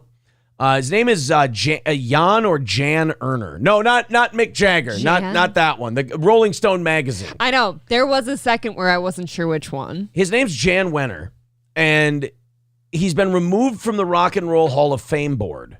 He's lost his vote. He doesn't get to sit on the board anymore because he did a feature on rock stars talking about the art of rock and roll. And they pointed out he has no women and he has no black people. Okay. Talking about it. And, I think to his credit, he answered his criticism. People asked him about it and he gave an honest answer. And this is really troubling to me. And it's been going on for decades now, where people offer something, like this guy offered a book on rock and roll, got a bunch of people's takes on it, he got to choose who he talked to. He got to choose the most interesting people for his book. They just so happen to be white men. It also just so happens that the overwhelming majority of content creators in rock music historically have been white men. That's kind of what my argument would have been. Right. So this guy, Jan Wenner, writes the book, and critics go, oh, well, you didn't talk to any black people or women. Now, he could totally just tell those people to fuck off and, don't talk shit about my book. But instead, he decided to answer them. And after he gave an answer, they go, oh, well, he's saying this, so now let's get him removed from everything. And it's working? I always say, as much as it sounds like a cop-out, sometimes no comment is the best answer. It is true. It's unsatisfying for the person who's being kind of railroaded, I think. But right. But at the same time, when there's no win in any answer you give, just say no comment. Or just go write your own book if you don't like mine. Scooby Jooby Jew does point out the heart of rock and roll is still beating, according to Huey Lewis. That is important to remember during these stories. So this, who's this Marchese? Interviewed by somebody named Marchese at The Hollywood Reporter. Marchese asked Wenner to further explain his selection process, why he chose the people that he chose. Which is addressed in the book's introduction, where he writes that performers of color and female performers are not in his zeitgeist. He says, when I was referring to the zeitgeist, I was referring to black performers, not to the female performers, okay? Just to get that accurate, meaning the black performers are not really in his purview, not really in his they're world. not around, yeah. The selection was not a deliberate selection. It was kind of intuitive over the years. It just fell together that way, Wenner said. The people had to meet a couple of criteria, but it was just my kind of personal interest and love of them. So far, what he's saying is, I picked these people because these are the people I like. I was writing a book about my experience with rock and roll, and these were the people I heard from. That's something that people have to be given a pass for, because they aren't purposely discarding or discrediting women or black performers. No, but if you don't have interactions with them. And he's actively choosing the people he wanted to talk to. Mm-hmm. He was writing his book about rock music. He had people he wanted to talk to. I bet you he didn't even consciously think to himself, oh, these are all white dudes. Most people wouldn't. No, most people wouldn't. If I made a list of people like favorite artists or something, and it just somehow happened to be all white people, I wouldn't really think to myself, oh, I didn't include black people or ladies on there. He said, insofar as the women, just none of them were as articulate enough on this intellectual level. Well, then. That's the part where if I read it, I would go, that's probably going to rile some people up, but no harm, no foul. He gets to have his opinion. That's totally fine. He writes his book. It's his book. Right. But it's also one where I'd see the red flag and I go, oh boy, they're going to try and fuck him for this. Right. We're seeing it though on a weird peripheral level of how viewers are going to read that insensitive comment. So he said he couldn't find women that were articulate enough on the intellectual level of breaking down rock music. Now, far be it from me to be the stereotypical misogynist of the group here, but I will say this. I bet you that if you looked into it and you investigated, that's probably pretty accurate. Yeah. Name me a lot of women. Name me women in rock and roll. Joni Mitchell, Joan Jett. Joan Jett. And then name me all the men who could talk to you about rock and roll, who you would be like, name me somebody that you could interview about and they could talk about rock music and you would listen to Joan Jett first talk about rock music. You'd have to go through a lot of males. You get to sit down and talk about their scope and their purview of rock music. Joan Jett or Bono? Gotta go Bono. Mick Jagger or Joan Jett? Mick Jagger all day. Mick Jagger. And that's not because she's a woman, though. Right. That it's not that per se. It's just that James Hetfield or Joan Jett? James Hetfield. If I got to sit down with him. Axl Rose or Joni Mitchell? Axl Rose. I mean, I'm sorry, but it's just you've got all these incredible artists from forever. First of all, if you struggle to find 5 women in rock music, chances are there's 50 men who you can talk to and probably get a better interview out of them. Also, if you look back historically, I bet you there's a lot more times where men wrote the music for those female artists versus the other way around. I'd say so. I mean, Marquise, it's kind of... Oh, go ahead. Oh, it's kind of like sports commentating. How many qualified men did we have to go through to get to the woman? I don't know. I know he's more rockabilly and shit like that and maybe more southern rock, but you get to sit down for a half hour. And your options for an interview are pick the artistic brain of Neil Young or Joni Mitchell. And you're like, I'm sitting down with Neil Young and I'm just going, day. Neil, just tell me everything you think. I'm not even going to ask you questions. Spitball. Yeah. Just start going. It's not that they're not creative geniuses, he said about Joni Mitchell. It's not that they're inarticulate. Although go have a deep conversation with Grace Slick or Janis Joplin. Please be my guest. Uh-oh. The people I interviewed were the kind of philosophers of rock, Okay. Wenner said. Of black artists, Stevie Wonder, genius, right? I suppose when you use a word as broad as masters, the fault is using that word. Maybe Marvin Gaye or Curtis Mayfield. I mean, they just didn't articulate on that level. Well, first of all, Marvin Gaye's been dead for about 40 years. So, Yeah, long time. gonna have a hard time talking to him. Yeah, But- I don't see a fault here that it was white males. Yeah, I don't. It's just that's the majority out there. He's and not they're a great. He's not a bad guy for saying it. No. Or I'm sorry, he's not a bad guy for thinking it, but they're gonna hang him as a bad guy for saying it. Yeah, it's going to come off as insensitive to most women who can't understand what he's saying when he says that they're not articulate enough on an intellectual level. They're going to be like, oh, so we just don't have any brain cells then. That's what they're going to hang him That's on. yeah. But he's saying these are the people in my purview and these people aren't very articulate just because they're really, what he's trying to say is just because they're good artists doesn't mean they're good at talking and expounding on the depths and analysis of rock music. Sure.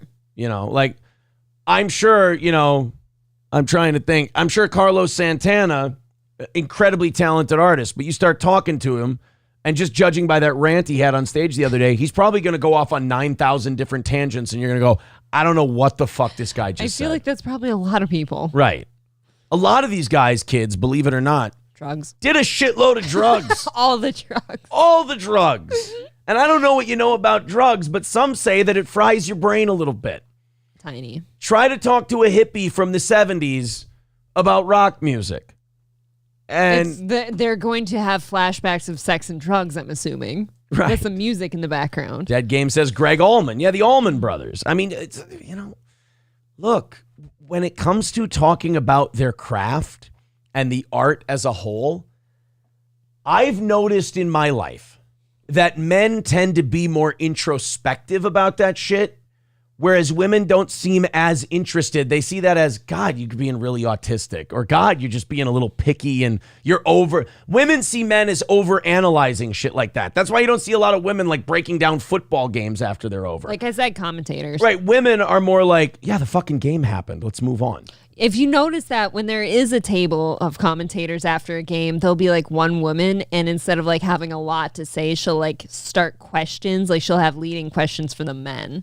If you ever notice that, so they can talk. CK Benzona says, I sat down with Neil Young, should have punched him, but he was a great musician and had great stories. Right, I would listen to Neil Young talk about his thoughts on music all fucking day. Are you kidding me? Are you kidding?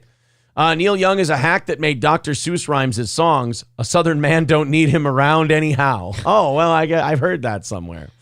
Theodore Roosevelt says, Joan Jett or Fred Durst? All right, then I might go with Joan Jett. I mean, Joan Jett's probably a lot of fun. But like you said, I don't know how deep that conversation is going to be. I don't know how deep a Fred Durst rock music fucking conversation would be either. Joan Jett and the Blackhearts were inducted into the Rock and Roll Hall of Fame in 2014. Again, not saying they didn't have great careers and they weren't awesome. Right. It's about their ability. What he's talking about is a lot of these people couldn't articulate about the art form.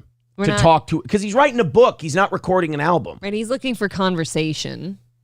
Yes. Not how good you were on stage. Yeah. People are throwing out some names. Lisa Loeb. Frank Zappa equals best interview. Fact. I could see that. Yeah, a lot of guys who are introspective about their art and are introspective about the music and how it gets made, that tends to be more of a guy thing, in my opinion.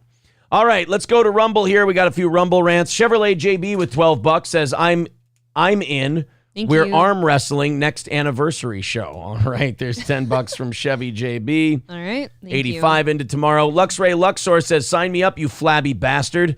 April, you look acceptable. All right, throw Luxray Luxor. Thank you. In there as well. You guys. Oh, excuse me. Oh my God, are you okay? Oof, I'm going to die. There were a lot of people in our chat going, yes, finally, here we go. Ah, shit. That did sound bad. You guys are $90 into tomorrow. Thank you very much for your contributions. Let's see if we have to throw anybody else in this VIP drawing before we do it in about a half hour. Oh, yeah. We've got Bandit says, put me in, coach. There you go. And that puts you guys $100 into tomorrow's goal. Man. Thank you. Thank you guys very much. That's very kind of you. We appreciate that. Anything else that goes in tonight goes in, whether you want to be in the drawing or not. There's the links. Anything you guys put in tonight goes towards tomorrow, and we're $100 into it. Thank you very much. Okay, so that guy's now been removed from the Rock and Roll Hall of Fame board because he's evil, right? He's racist and he's sexist and all this stuff. Again, this is where we're gonna play a clip of Dave Portnoy. I love that Dave Portnoy owns his company now. He's a whole new person. He's far more likable. The old Dave is back who busts balls and talks shit. And, he doesn't have to be. I mean, corporate Dave was a drag. Corporate Dave was hard to stomach. It was like watching a dog get his balls cut off. The balls cut off part, yeah. It wasn't him. Well, his balls are back. And he was talking to a Washington Post reporter on the phone. Okay. That was apparently writing to his sponsors. He's having a big pizza festival. And his sponsors for it were getting contacted by the Washington Post. And this Washington Post reporter was writing them emails going, you are currently sponsoring an event by accused or Dave Portnoy, who has a history of misogynistic and homophobic or whatever comments, and we'd really like you to comment on it for our story. So journalists do this dirty fucking shit where they try to low-key get people canceled. But and by the way, it's a female writer, and this is a very feminine trait, where they try to get you canceled, but they leave enough leeway that if you go, hey, cut that shit out, you're fucking around with my money, they go, What? What did I do? I just said some people are saying. I just asked a question, sir. Right. I don't think women should be allowed to play in the male space, as it were, unless they're willing to take the same treatment. I don't think they can have it both ways where they're like, hey, I'm going to do cunty shit too. Like, I'm going to fuck around with people's money. But when they confront me, I get to go, wait a minute, I have plausible deniability. You're bullying me. Like, I don't like that they get to pull the victim card when they start shit. I'll agree to that. And I do agree that women do it more often. But do male reporters not do that when they get confronted? Reporters, yeah, they're cunts. Right. But like men in general. I'm saying women don't just do that in journalism. Women do that all the time. They want to bow up to men. They want to be tough like the guys, but they want to do it rhetorically. And the minute guys go, hey, I see what you're doing. You're not fucking, because women have this idea that they're tricky, but they're not. And you're like, no, you're not being tricky. I see you right there. I know what you're doing. You're fucking with me.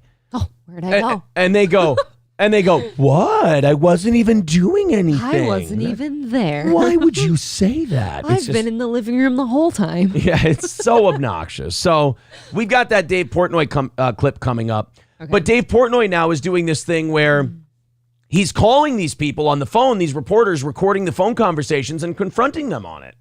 And honestly, this Rolling Stone guy, what happened to him is the living definition why you either go hard at these people and you just refute their premise or say no comment. Sure. But definitely don't ask the question the way they frame it. If they come at you and you go, Dave, you've been accused of misogyny, this, that, and the other. He's like, nope, I'm picking up the phone. I'm calling this motherfucker and I'm calling them out on what they're doing. Or I'm going to say, no, I'm not talking to you. This is bullshit. Sometimes it really is the high road to just not say anything. Don't answer their question, though. Do not accept the way they try to shape the narrative. Smash the narrative and create your own. What did Don Draper say? If you don't like what people are saying about you, change the conversation. Thank you very much to CSE with $10. He's in the drawing tonight. Thank you. Matthew Q says, thanks for the show, Mr. Q. We appreciate that. Thank you. We are now 1:15 into tomorrow. Holy shit, you guys. You're about halfway in. You got how many people qualified? 36. 36 of you. It's pretty good odds. Are qualified. If we get to 50, we'll throw in a second VIP drawing, and you're all included in that one. So we'll draw for 2 VIPs tonight, but everyone is included in both of those.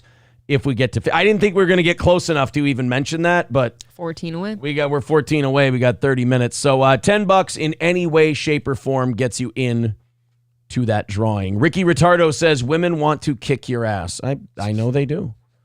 I know many of them who want to. Maybe we just want to get smacked around a little. Maybe they just want to be cajoled. So anyway, he said that just for public relations' sake, maybe I should have gone and found one black and one woman artist to include here. No. See, I think that takes away from the integrity and quality of whatever thing you're doing that's of your own choosing if you just go stick things in there because you have to. Don't shoehorn things. He said that didn't measure up to that same historical standard, just to avert this kind of criticism. I wish in retrospect I could have interviewed Marvin Gaye. Maybe he'd been the guy. Maybe Otis Redding, had he lived, would have been the guy. But he's like, look, I didn't find that guy. Okay, but if the guy doesn't exist for you, though, don't feel like you have to include that. I wish people could just be secure with whatever thing they did. Yeah. Author of a 2017 biography of Wenner in a piece in the Washington Post. Okay, so this was a Washington Post hit piece about him. Oh. Washington Post is the same paper that tried to go after the libs of TikTok person. That was, what's her name? The woman who hates it when you call her 60 years old. Taylor. Every woman? Oh, God, what's her name? You know the one I'm talking about. I do. I don't remember the one who, like, doxes people and then cries when people call her out for it. Taylor. Lautner. It was Taylor Lautner, actually. Oh, God, Taylor Lorenz. Thank you, Ryobi. I appreciate that. I feel like that was so right there. Taylor Lorenz. Yeah, she worked for the Washington Post, I think. They're just in a shitty rag, man. Nice people. They really are. Yeah. Put Joe Smash in. He says, if I win, it goes to the goal. Okay. Thank you, Joe. An asterisk by Joe Smash and let us know that if he wins, goal. And it's going towards the goal. So this is what the Washington Post hit piece said about Jan Wenner. The thing about Jan, the thing that made him successful, but also is his Achilles heel, is that he's a narcissist who lacks self-awareness. They love that word, narcissist. I am so sick of internet people and dime store psychology. It's embarrassing when they talk about it. When people on the internet use white women therapy words. Will they say gaslighting next? Gaslighting is the worst one because it doesn't mean anything. It's a made up fucking term. It is made up. It's a term so that weak people don't have to combat criticism. Sure. Oh, you're gaslighting me. Yeah. God. No, I'm not gaslighting you. I'm calling you out on something. Respond to it. What? No, you're just gaslight. No, I'm directly accusing you. I'm saying you're doing something. Why are you yelling so loud? I feel abused here. Because this is what someone does when they're not going to let you fuck with them. They're going to fuck with you back. Go. No, there's pulling bullshit. There's, being shady. But shifty. But way easy now. I like a little shiftiness. But gaslighting is such a white woman's therapy word. Guys who use it are humiliating. They should just cut their balls off. Because it was a term that women came up with in therapy when they couldn't rhetorically match men word for word. Oh, that's just toxic masculinity. Right. It's the same as if you use gaslighting, you're using toxic masculinity and words like that. Feels like vomit coming out. Basically, gaslighting and toxic masculinity are two terms that weak women use when they want to try and level the playing field with men when they can't have a conversation. So I see so many men, quote unquote, on the internet using the term gaslighting now and narcissist now. It's okay. Where I go, oh, dude, just cut your dick off. Like at this point, just get it. Do one of those surgeries where they turn it inside out and make a pussy out of it. Oh, that's trans now. Yeah, like you might as well. Might as well. The writer says this is how he talks inside the bubble he lives in. He receives a lot of affirmation for it, and he thinks it's okay. Wait a minute. You've got mainstream media journalists saying that other people live in a bubble where no information gets out?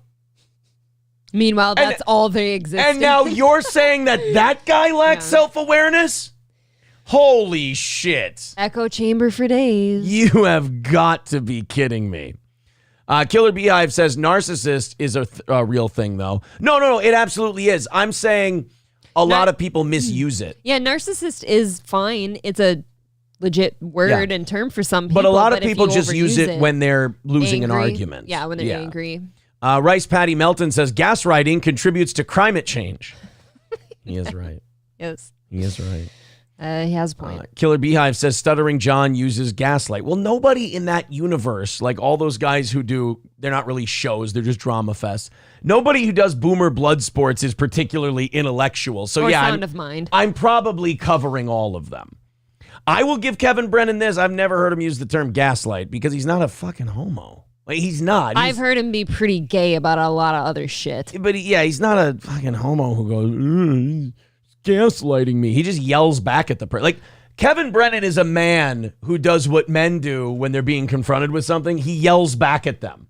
He doesn't go, I'm being gaslit, protect me. He just yells right back at you. Whether he's right or wrong, whether he's being reasonable or not, he will yell right back at you. I don't particularly like any of those shows ever, and I don't listen to them. But the little clip I heard from you today where Ray DeVito tried to say just a very silly, stupid little joke, and Kevin barked at him and said, we don't do that here, Ray. I'm sorry, that's really gay of Kevin. And I've heard him do that before. Well, I'll tell you what that is. He's said it before. He's like these guys. They don't do anything content-wise that touches the line as close as we do. Like, we're miles ahead of these guys in terms of pushing the envelope. I heard it, and I couldn't believe that he pushed back at Ray for Kevin is terrified of losing his channel.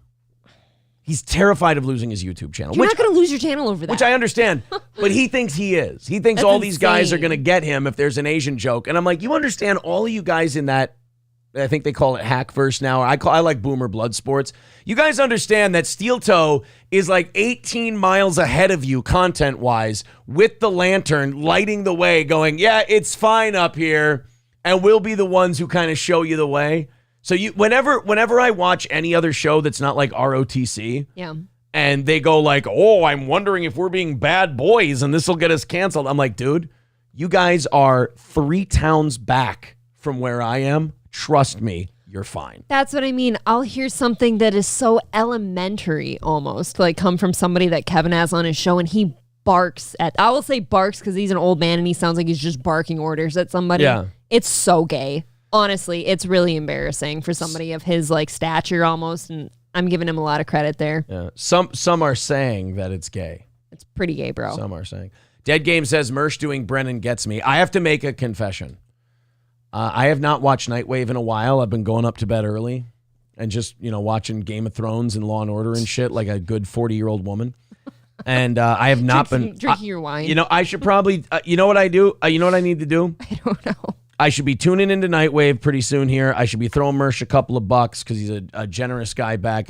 Mersh and I usually just wash each other's money. He'll throw like 15, 20 bucks at us once a week or once a month, and then I'll go back into his show. I'll go, here's some of it back. But I only give like 10 because I want to make sure I make them. Kidding. I'll be honest, I only ever check into the Bad Luck Boys. And that's just how it's always been for me. Which that's support too. I don't listen to anything else, really. All right, guys, we got lots of stuff still to go, and we've got about 20 minutes until we do this drawing. And you guys are getting 30 minutes of overtime too, because you're 1:15 into tomorrow morning's goal. So thank you so much for that generosity. If you do enter our drawing tonight, 1,000 extra entries into the VIP/$100 drawing tonight, that will go towards tomorrow. Marquise, I haven't seen Marquise in a while. You want to hear something gay? I thought about Marquise today. I think about him kind of often too, and it's take it easy, woman. He's a homo. Like that. He hasn't been here. Haven't you noticed that too? I haven't seen Marquise for a minute. Dude, are you okay, bro? He says you're admitting to laundering. Oh, big time.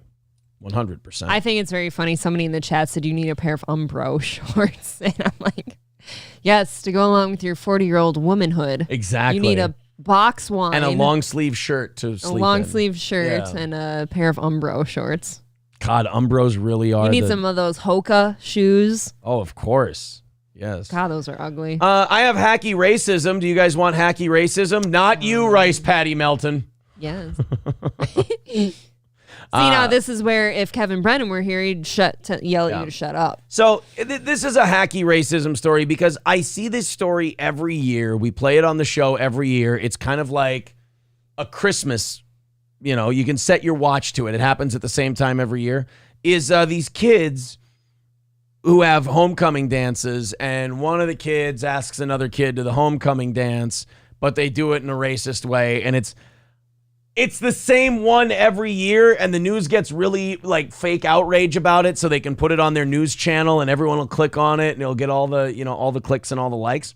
Well, do you remember what the proposal is? I don't. When they ask them to the dance? I want to know if anyone knows this one, because I think this is at least the third or fourth time. You've seen it. That I've done this story. They hold up a sign asking a girl to either homecoming or the prom. I think in this case, this time of year, it would be homecoming. Prom. Yeah, homecoming. Yeah, I'm sorry, homecoming. Yes, Ryobi and Gray Duckling nail. Yep, they both have it right out of the gate. It's the picking cotton thing. I can't wait to hear it. I kind of wish I'd have been asked like that. Yeah, this is if I was black, I would be picking cotton, but I'm white, so I'm picking you for homecoming. It's every year. Hold on 1 second there, guys. Hold on a second. Crunchy, why don't you call back in about 1 minute and I'll hook this up to the board. Guys, I didn't hook the phone up to the board before the show tonight. How dare you? My bad. I'm sorry. I'm terrible at my job. I'm going to get a neon sign for you someday. Ooh, fun. So you remember. Eventually, we're going to have to get like an atomic clock right up here so I know exactly what time it is. Because I need to know exactly. Well, do you know how I know what time it is? I look at how long we've been streaming down there. How long we've been recording. That started at... That's only 2 minutes early. 6:58, and it could have started at 6:58:10, 6:58:20. I need to know right on the second what time it is. You have a phone in front of you. It doesn't have seconds on it. I need one that has seconds. It's very important. You are sick with autism. Certainly am. Okay, let's go to this story because I don't think Crunchy Cynicism is calling back right away. Again, the news has to stop reporting on this. It's old. It's the same thing every year. It's just dumb kids being dumb kids. You know that if you don't take a picture of this and you don't put it on the news and you don't put it on social media, it didn't happen. It's just a thing that happened that day. Everyone at the school talked about it, and then it goes away in a day or two. I wouldn't be mad if somebody asked me like this. You remember being in high school, no piece of gossip lasted more than a couple days. In a small town. I went to Oh, man, in a small town. You're so wrong. The school I went to had 2,000 people in it. Yeah, go fuck yourself. Mine was very small. Yeah, let's go to Crunchy Cynicism first before we hit play on this. She might have something racist to say. Crunchy, go ahead. Okay, this is such a nothing burger, but the only acceptable explanation of gaslighting is when the police tell you that they have irrefutable video proof of you doing a crime or not experienced a crime. And they're like, you're fucking insane. We have this video of you. What's wrong with you? And you're like, oh, fuck. Like, did I rob that bank? And I just don't even remember it. That's gaslighting. People overuse it. What if they actually have video? That's not gaslighting. That's just lying to you. That's just then lying. You're a criminal. No, I'm kidding. That's the definition of gaslighting, is when they're like, oh, you're fucking insane. You don't remember this. You did this, and you're the problem. That's gaslighting. Is it? There's Are you speaking from experience on this, or what? Did you get accused of robbing a bank? What do you think? What do you think? Oh, Was that you at Wells Fargo a few years back? Yeah, were you punching holes in the Wells Fargo building and trying to rob the place like the Hole in the Wall gang? No, that guy was super retarded. I would have done it way better. Okay. I'm just saying, like, if the police showed me a video of and told me, like, oh, you did, well, not showed you a video, but if they said, you did this, we have video proof of it, and you're fucking retarded, that is gaslighting. And you're like, oh, fuck, like, that was like, that is gaslighting. Like, that is the only acceptable version of gaslighting, and I cannot fit it into a comment. Thank you for obliging me. But no. Like, that is gaslighting. Everything else is exaggeration. Right. Thank you for listening. On the internet, when someone goes, hey, you're full of shit, like, that didn't happen, you're an asshole, and they're like, you're gaslighting me. It's like, no, we're arguing, stupid. Or when somebody cheats on you, and they're like, no, you're crazy. Like, you found those news on my phone, or you caught me at this, you caught me at this inconvenient situation, but you're the fucking... I just feel like I feel like you're unloading a lot of personal shit on us right now. Oh, typically I am. So thanks for well, it sounds like you've had a really. It sounds like you've had a really. All right. Your show. It does exist. It does exist, but it's way overused. But there is an actual application for gaslighting, and it's when the police tell you that you did a crime and they have you on video when they don't actually have any proof. Thank you for listening. All right. Thank you. Thank you. I feel like she would have admitted to a felony had we kept her on the phone any longer. Holy like shit. We'd be like witnesses to something. Yeah. Woo. Bug says, is telling someone gaslighting exists when they know it doesn't a form of gaslighting? Right, that's why I say gaslighting accusations cancel themselves out. Therefore, it's a bullshit white woman's therapy word. Don't use it because you don't know what it means. And a lot of people use it in form of self-preservation when they get called out on shit. They go, you're gaslighting me. It's like, no, you're doing this exact thing I'm telling you you're doing. Where I come from. It's cornbread and chicken? Yeah, that. Okay. And, but like the circles I had and everything, that word was never really used, I guess. I don't know if, like, did I miss that word? It just doesn't, exist around me, because it's called either lying or pulling bullshit or saving your ass. Yeah, for me, it was always pulling bullshit. Yeah, pulling bullshit. Or saving your ass. You're lying about something to save your ass. That's not, I mean, that's just, therapy people made up a word so white women would give them lots of money. I guess for me, whenever I've felt like somebody's BSing me, I just always yell bullshit at them. Like, it comes out real quick. Yeah, gaslighting is one of the most misused words out there because internet retards don't know what it means. I've always been very careful not to use the word narcissist too, because like even if the person you're arguing with is indeed a narcissist, that could be true. People have overused it so much now that it's kind of lost its meaning. None of us are smart enough to even know.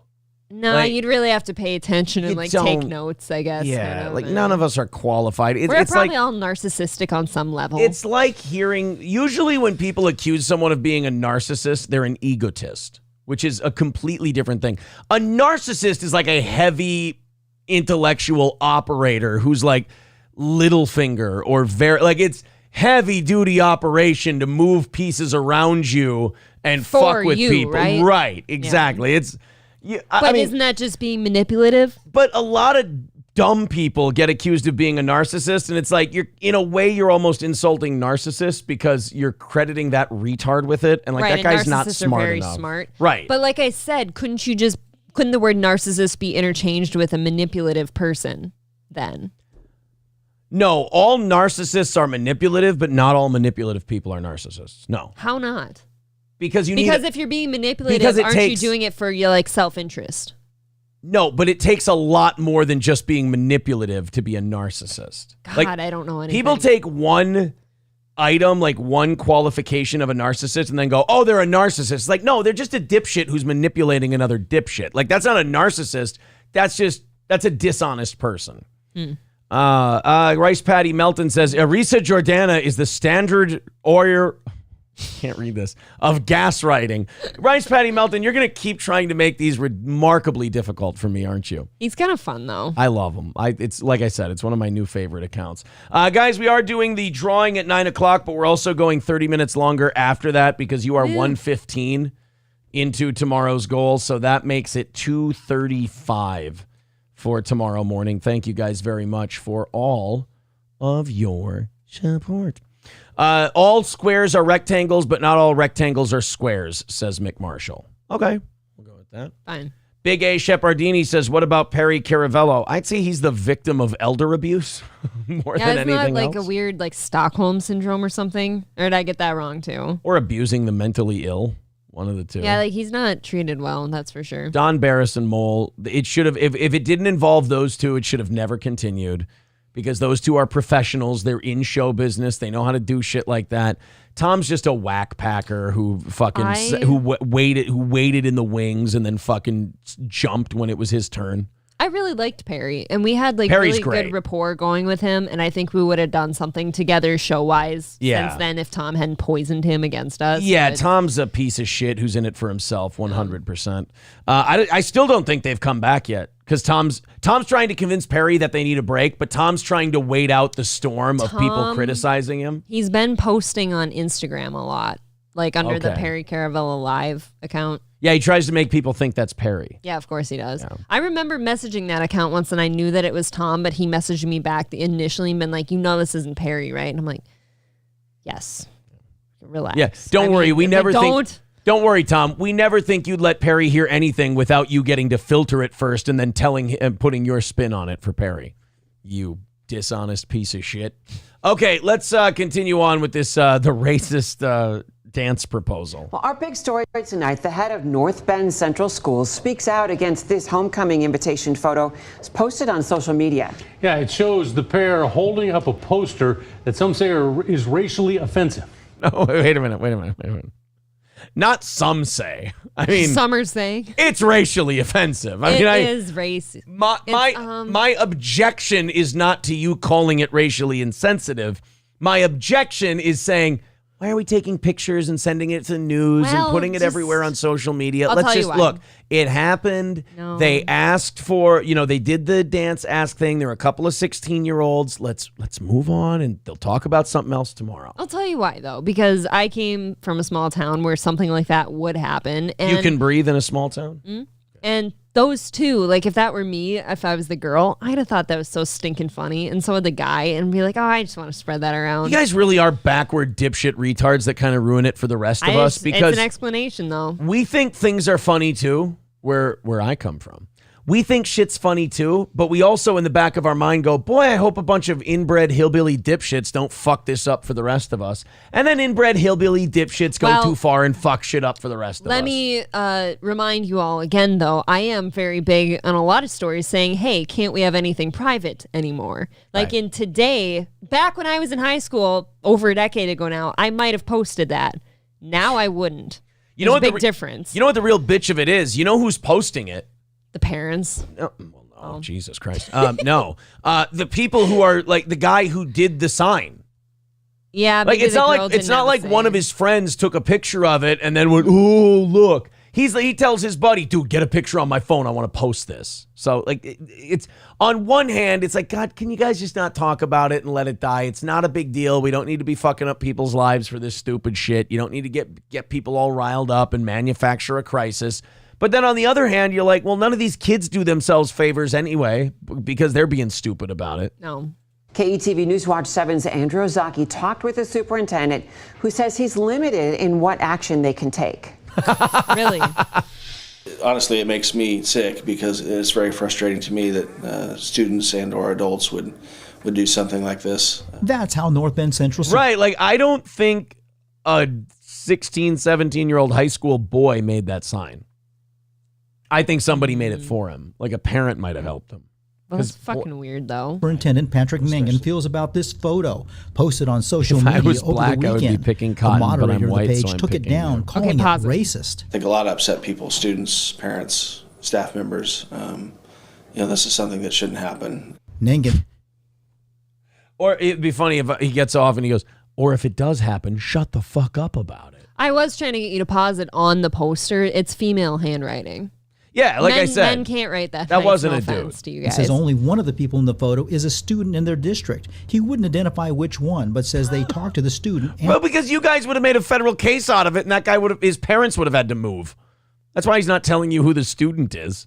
And the parents. I can't discuss that at all, but just that we've made contact and that we have, we're following our student handbook and the Student Discipline Act to the extent that we can. Thank God. Nigan says they are limited. And thank God that kid didn't make finger guns while he proposed. I'm suddenly getting annoyed. This shouldn't be a news story and stuff. This should be another one of those things that gets handled in-house where somebody got a talking to. This shouldn't be broadcast all over the news and stuff because then it's just, racism is alive and well, you guys. And I don't think the news is trying to stir up a Black Lives Matter rally outside that school. I don't think the news gives a shit, and that's almost worse. The news just wants clicks, and they know that a story like this is going to get people to go, ooh, and they'll share it. Boomers will share it on Facebook. Millennials will share it on Twitter. Gen Z will share it on TikTok, and they'll have all their bases covered. And then if there is a rally out on the front lawn that disrupts school, oh, well, who gives a shit? Not our problem. We just did the story. Yeah, but So the news isn't trying to fight for justice. The news is just going for clicks, and meanwhile, they could start this whole distraction for this school for no reason. And if we kept it in-house, though, a lot of people wouldn't have ever known about this. Right. And it could have just gone away. Yeah. And since the photo was taken off campus, not during school hours or on a school then computer. super who gives a shit. Take the First Amendment into consideration. They can look if it causes a disruption in the school day. It's a disregard for others, and so that's why we're going to do as much as we can to try and correct the situation. According to the Nebraska Department of Education, the district has 586 total students. 34 are minorities, 3 are black. Wow. I can't imagine why that poster was made. 586 students, 3 black kids. That sounds like my district in total. When I was going to school, total. Correct me if I'm wrong. I'm doing my math here. Is that 1/2 of 1%? I mean, it's pretty fucking tiny. Of the student population? Because if it was 3 out of 100, it would be 3%. Mm-hmm. 3 out of 300 would be 1%. 3 out of 600 would be 1/2 of 1%. 1/2 of 1%. There are a potentially 3 people in that school district who could raise holy hell about this. And I'm sure those 3 people, usually black people or minorities who grow up in a small town, usually have the same small town attitude that the white people have. Yeah. So the black people would probably, this is another case of the media trying to be offended on behalf of people. And the people looking at it would either go, oh man, that guy's crazy. Or they would go, yeah, I got shit to do. I don't really care. My entire existence, kindergarten through senior year, right? I knew maybe 3, maybe 4 black students that entire time. Explains a lot. And they all would have chuckled at that, maybe not one. But it's pretty funny. There are some things we could do here, we kind of, I've had some my only objection to it is it's fucking hack. It's done every year. What dance proposal isn't hacky, though? These high school Which kids, one?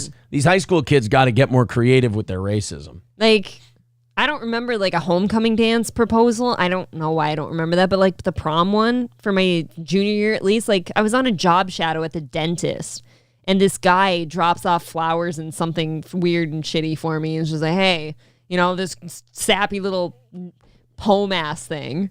Will you go to prom with me? And I'm Yeah. It's all gay and How are you going to hacky. go to prom with someone when he clearly just came out to you? It's weird.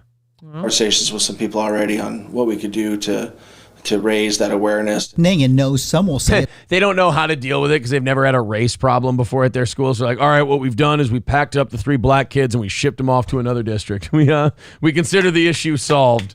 And again, they said this happened off school grounds and everything else. So leave the school out of it. They got enough shit to worry about. I agree. They got kids cutting their dicks off. They got real problems. Are we going to babysit every time some kid said something insensitive?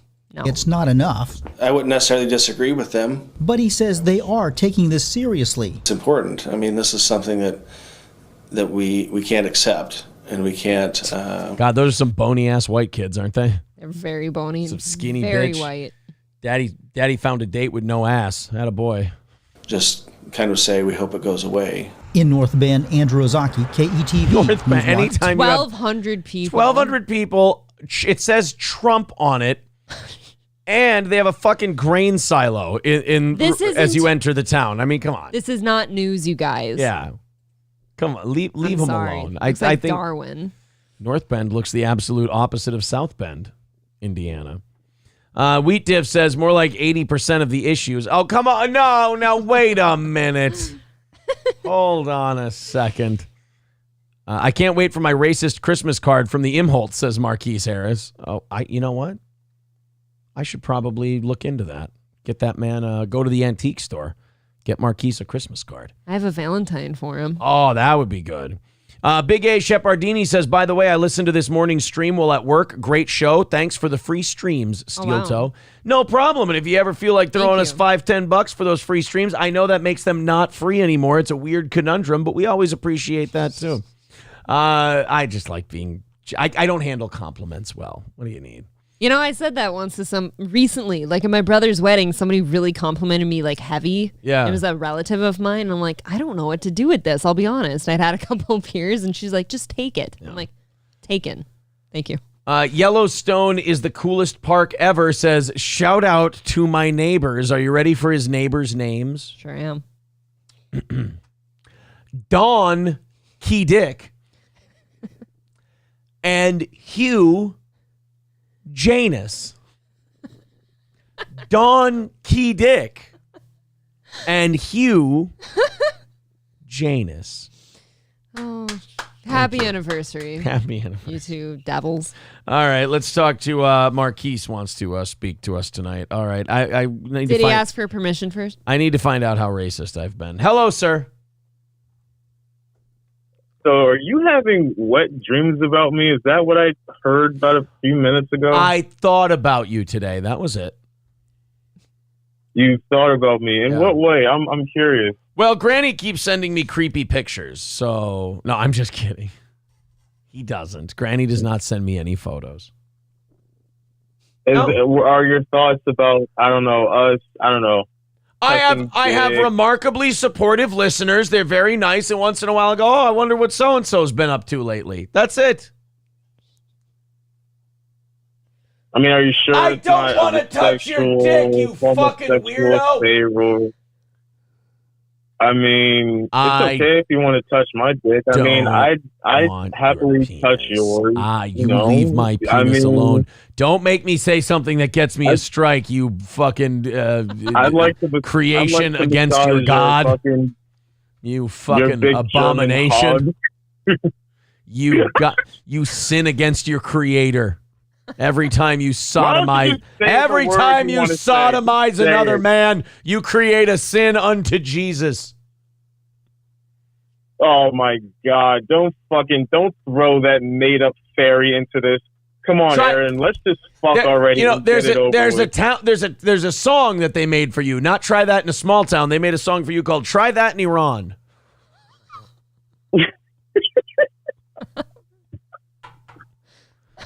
Thank you for the call, Marquise. You know, I appreciate it. Always, Marquise. No, Marquise. That's a little. Wow. You know what? They really got to stop that stereotype that you people are hypersexually aggressive. And you can decide whether I meant gay or black on that one because it, you know. You're covering all the bases.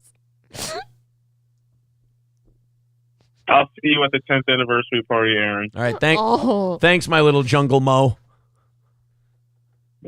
Later.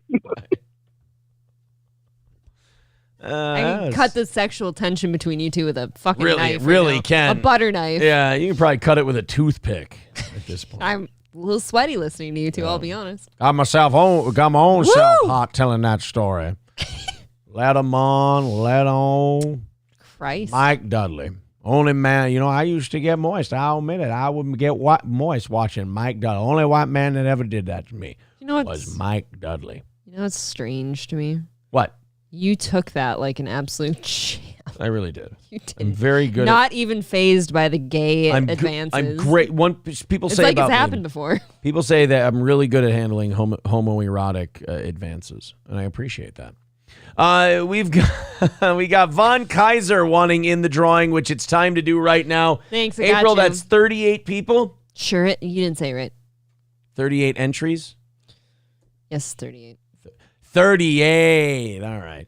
$2 from April's Pink Puffy says, can we talk about April's boobs instead? I think he only donates now. They won't let you write boobs in a super chat? I don't think they let you write like most things. Like somebody had to do ass weird today too. They had to do like the upward arrow with $2 signs. Wow, that's something. Yeah. All right, so 38 is our number. 38 people are in this drawing. This is for a VIP, or you can take the VIP package, just skip the merch and take $100, but you still get to be a VIP. You just get to choose whether you want the VIP in merch or cash. You know, we probably could have given that option a long time ago. I always have. Nuh-uh. I've always given the cash option for the Back VIP. in the Twitch days, we just gave them the VIP pack. The Twitch days. No, you're right. But I'm talking about since we've done it on YouTube. Yeah. All right, ready, guys? Let's spin the wheel and see who wins this thing tonight. Good luck. Good luck to everyone involved.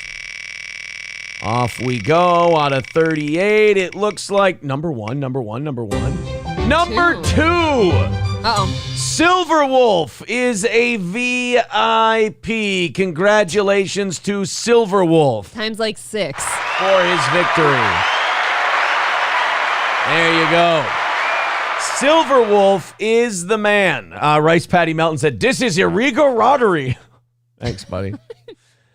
Silver Wolf says, oh my God. Well, you, Silver Wolf, you let us know how you want all this stuff. If you want it in merch, if you want the cash, whatever you'd like. He's like a VIP 6 times over by now. Yes, congratulations to Silver Wolf.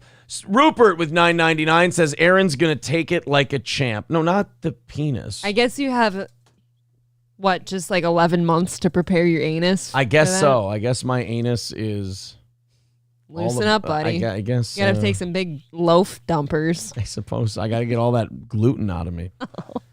Nobody Likes Onion says, aha, I got you. So yeah, Silver Wolf, let us know how you want to take that, anally or orally. Sometimes in the ear. Yeah. You know, you got to really jam it in there. Exactly. Give me one more spin, please, for 40, says Crunchy Cynicism. What do you mean? Do you want $40? Is that what you're saying? What do you want $40? I don't. She's still saying tonight is my facking night. I don't understand. Like, between you clearly telling us what you've been up to lately with your gaslighting definition, and now you asking me to. I'm sorry. I apologize. Everyone had a 1 in 38. Well, some people had a 3 in 38 chance, but you get the idea. Her chances were number 10 and 11. Okay. What were her numbers? KYP Stu, she says, no, I gave you 40 for one more spin. Oh, did you really? No way. I do not see that. But if you know what? You might as well just buy your own VIP. Yeah, you could just buy your own VIP at that, but like that's a lot. That's like 45, 65. Oh no, you're still a ways away from Check VIP. PayPal. Did she give it? No, I don't see it in there yet. But anyway, if you know what, if you do 40, that would put us at what, 42 people? And I said 50, we'd do another one. Why don't you just give her one more spin because she paid for it? I don't know. That's a lot of money. I don't see it. Like, if I see it, I will, but I didn't. I'm not being an asshole, I promise. Why am I being put in a strange position right now? Maybe you're gaslighting her. I'm being gaslit. Gaslight's a gay Did word. I use that right? Don't gaslight me into saying gaslight. Oh boy. Oh, Big A Shepardini, thank you very much for the very complimentary, nice words. That's very kind of you. All right, maybe, you know what, by 9:30, if I see what the fuck you're talking about, we'll maybe do another one. I don't know what Crunchy is talking about. I think she's just been driven nuts by not winning again. I feel like we can just give her an honorary. Just throw her some shit. I don't know. She's on the Gray Duckling story arc at the moment.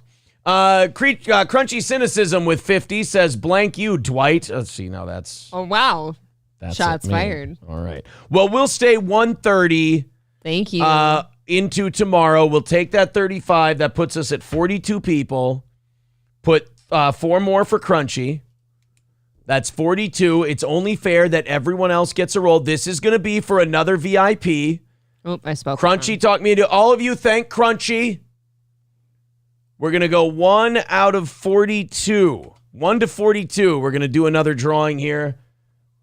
We said if we got to 50, we would do an extra one, but Crunchy's tugging at our heartstrings here, so I do feel for her. We'll do a second one. It's about time. Here you go, boys and girls. Let's fire it up again. Another VIP. Wouldn't it be funny if it was one and Silverwolf won twice? That would be great. All right, here we go. The suspense is killing me. Is Crunchy finally going to win? Oh, no. Oh, no, it can't be 2 again. That's... No. I mean, what do I do there? What are the odds of that happening? I can't... I mean, do I... Like, Silverwolf, do I give it to you twice now? Or do you have me... That's never happened. It's so fucking stupid. Silver, be a gentleman. This is so rigged, they're saying. Oh, okay, look. Silverwolf, what do you want to do? They're all... He answered you right there. Oh, what did he say? No, I don't want another. Give it to Crunchy. Oh, yay, Crunchy's finally a winner. Yay. He's literally... No, wait a minute. He's pity giving it Do to I him. respin it or do I honor his wish and give it to Crunchy? Fuck off and just honor his wishes. If it lands on 2 again... Okay, Crunchy, you got it in the bag thanks to the very generous Silverwolf here, but you can spin it for funsies. All right, so this one's for fun? This doesn't count. All right, if it lands on 2 again, we'll know it's rigged. What kind of rigged? I might... Nope, it didn't. See, now it landed on... That would have been 34. Don't even say it. Just don't even say who that was. I won't say who that would have been. Yeah, it would have been right here. But yeah. You wouldn't have got it. So anyway. it wasn't rigged. It was legit 2 twice in a row. That never happens. Aaron, I swear to fucking Christ, no, I'm not spinning. I'm finally a VIP. All right, well, Silverwolf won it twice. He gave it to you. Congratulations. Silverwolf's got one. You've got one. Now, do you want the... You got to message me, obviously. Yeah, you guys just message April. The clothes or the money. I don't know. Maybe you want some of your money back. Yeah, message April for what you want. I have no idea. You guys will take care of it. What a mess. No, Luxray Luxor, it was not you.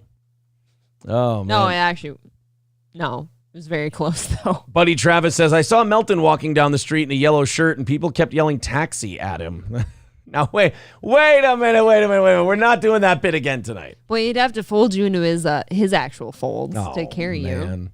Crunchy Cynicism says, Silver, I owe you a BJ. I have no teeth, so it's pretty good. Aaron's pinching his forehead skin. I can't even do that. How are you doing that? Oh, my God. Oh, boy. Why is your face so pliable? Thank you.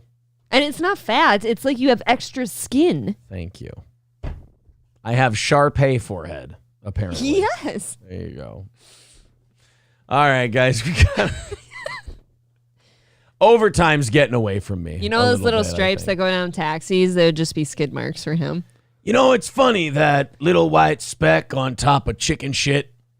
But that little white speck is chicken shit, too. Name the movie, and you're my best friend in this show's history. If somebody can name that fucking movie reference, I'll be remarkably impressed. Let's see.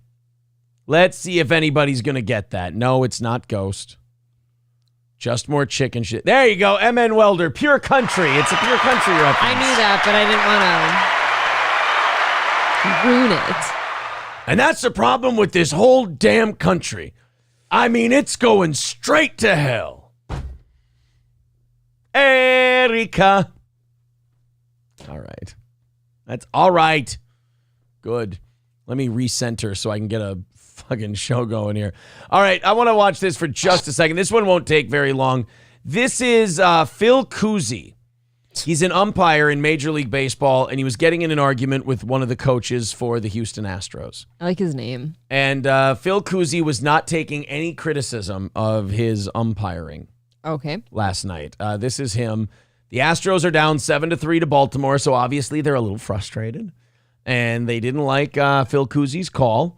And Phil didn't care too much for what they said about him. And it was one of those raw human moments in sports where both guys just go, I don't even care that I'm mic'd up right now. I don't care that this game is televised. I'm just getting after it. Here we go. I think he called out a strike.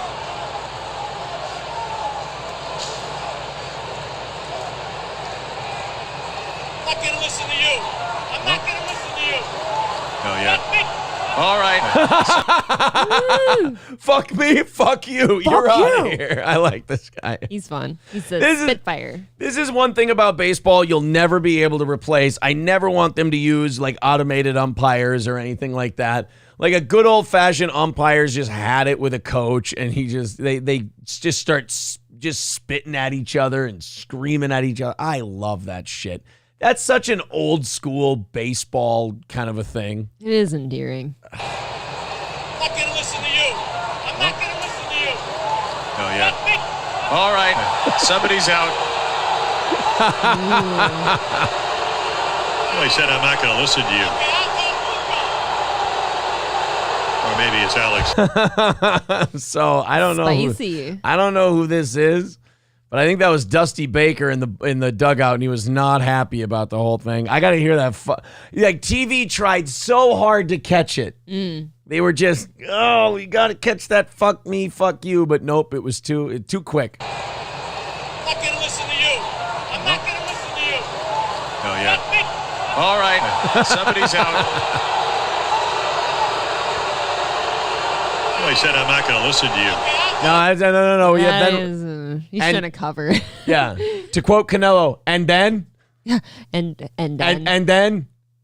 Oh, he said... it was one of the best post-fight interviews ever. That fucking Canelo thing where he said something about Caleb Plant calling him a motherfucker and his translator didn't want to say it. Yeah. He's like, and then?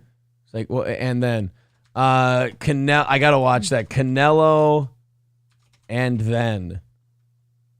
Caleb Plant apology for insulting his mother. Congratulations. Yeah, Can you describe this moment and what it means?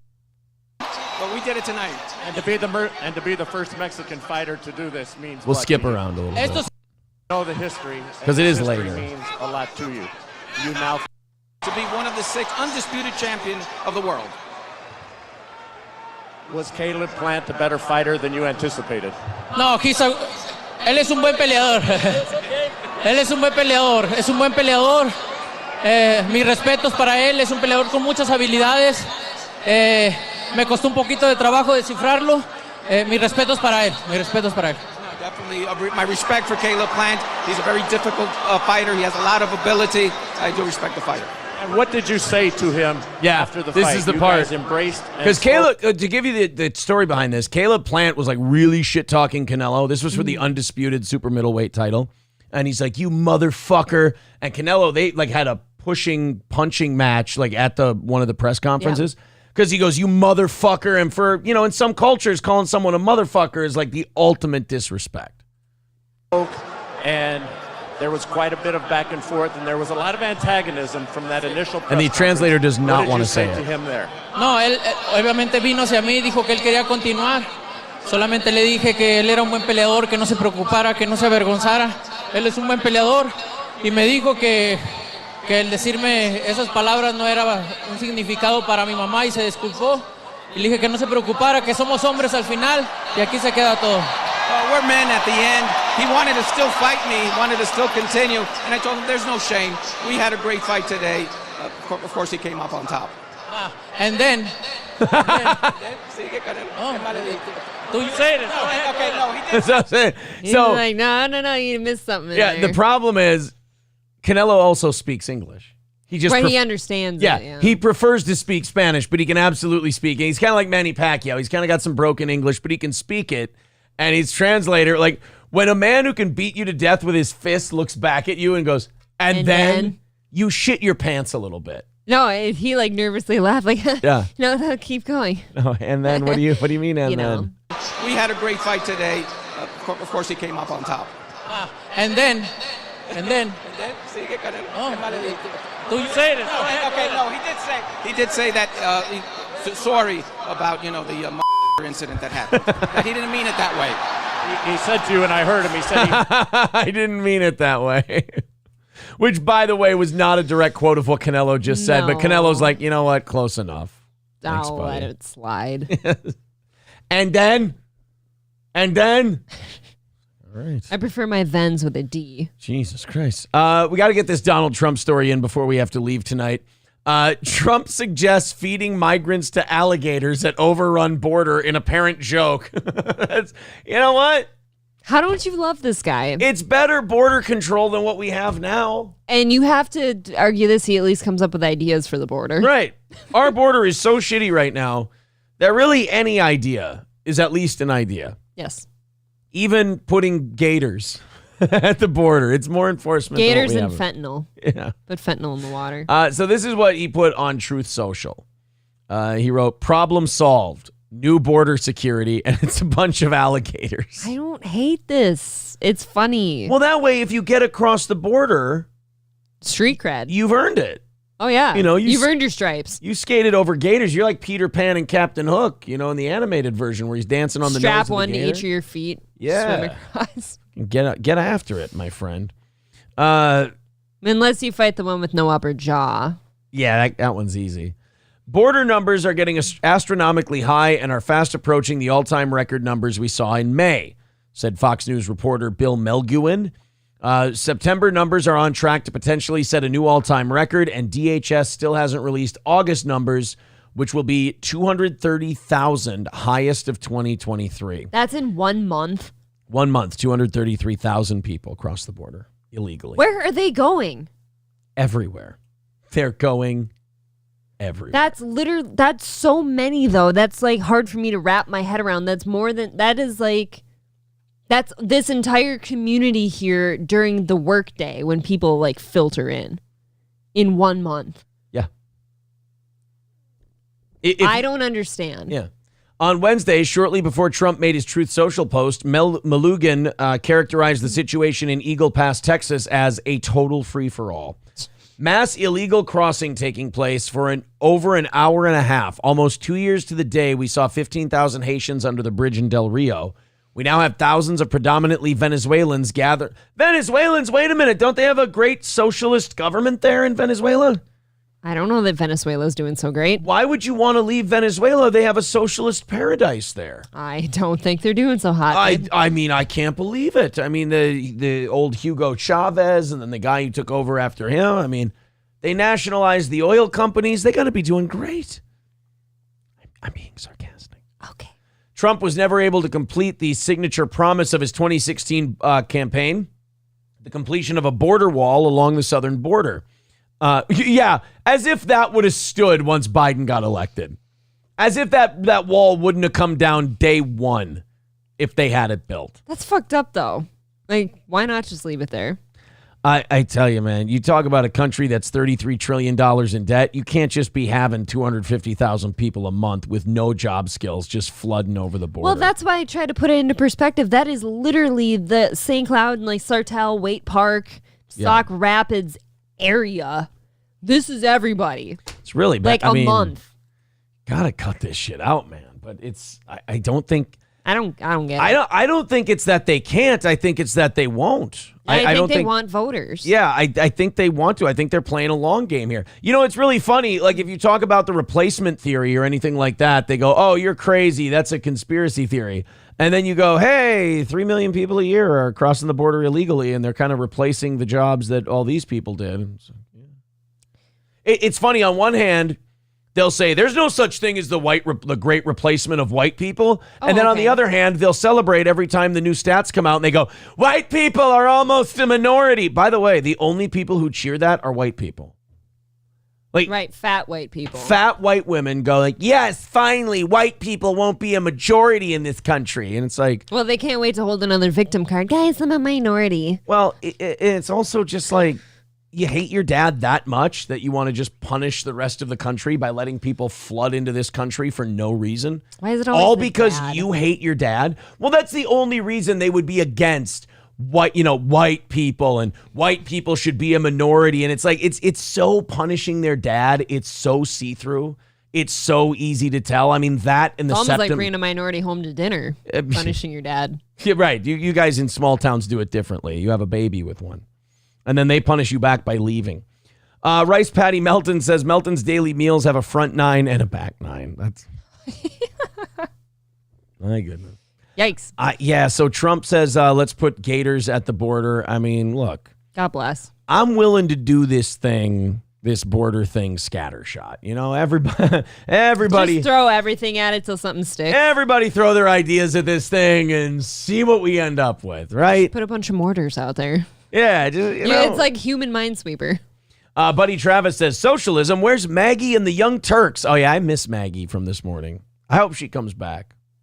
I like Maggie. I forgot about her. I know. I like She's probably Maggie. got a different screen name now. No, I hope she keeps that one. Nah, somebody said her account was created September 12th. Oh, really? Yeah, they said it was pretty new. Shit. That sucks. I got one more thing I want to do tonight. I didn't know if we'd get to this or not. It's a little self-indulgent, I will admit. It's a radio story. It's a radio war story. Apparently, the sports radio war in New York City, it's been really hot for decades between WFAN and ESPN radio. They've been going at it. There was, what's the Mike and the Mad Dog guy? Not Russo, Mike Francesa. Mike Francesa versus like Boomer and Carton versus Michael Kay. Like you had these, all these sports shows. Like New York is a massive sports market. Sure. And they had two stations and they were just at war with each other in ratings all the time. It was really competitive. I love to see that out of radio. I love when there's a market where people are like, let's invest in talent. Let's have them go at it. Let's get the ad dollars. That's usually the stuff that draws a crowd. Well, WFAN apparently has won the radio war in New York, but this is really interesting because it speaks to what we were talking about earlier today when we said radio and podcasting want to treat each other like they're enemies. But in fact, neither of them can make it on their own. They need each other. They need each other, and they just need to admit that. Well, this ESPN radio in St. Cloud, this ESPN radio in New York is giving up its FM signal next August. So about a year from now, what they were doing was they had an FM signal that they were buying from a company. Okay. ESPN was licensing this radio station for like $12 million a year. And ESPN now realized that, like, look, that's a lot of money to pay every year for a radio signal. It's hard to make that money back. So we're giving it up. We're not renewing the license with this radio station. Now, some people took this as, holy shit, WFAN in New York beat ESPN radio. The radio war's over. ESPN's tapping out. But they're saying that they're just moving to digital. They're focusing more on their podcast brands. They're going more internet-based stuff, and they're going to keep their AM signal on radio because it's cheaper.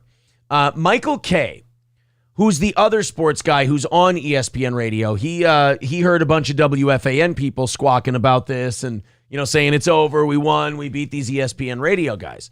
Well, Michael Kay said on Tuesday that ESPN radio, after it was announced that, you know, they were tapping out basically, some believe it's a de facto surrender to WFAN's market dominance, but Kay had a different take saying, our competition, right?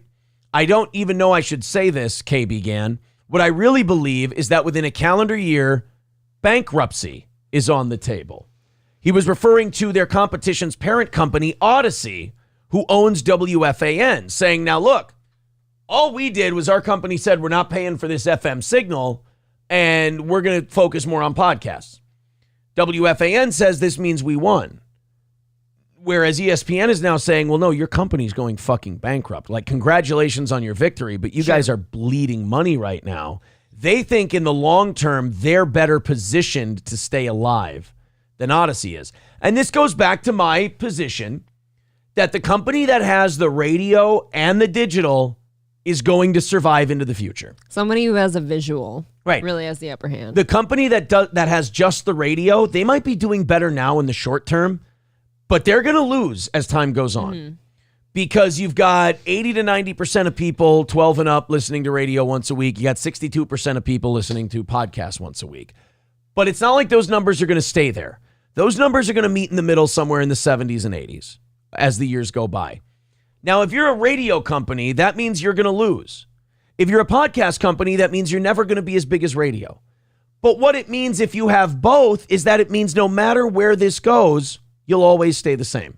Yep. Because your audience will just move over from one platform to another. A little more fluid. Now, as far as shedding a little more light on this New York radio war deal, it looks like Odyssey won. However, The Philadelphia Inquirer reported 1 year ago that Odyssey had lost $1 billion in net income since 2018.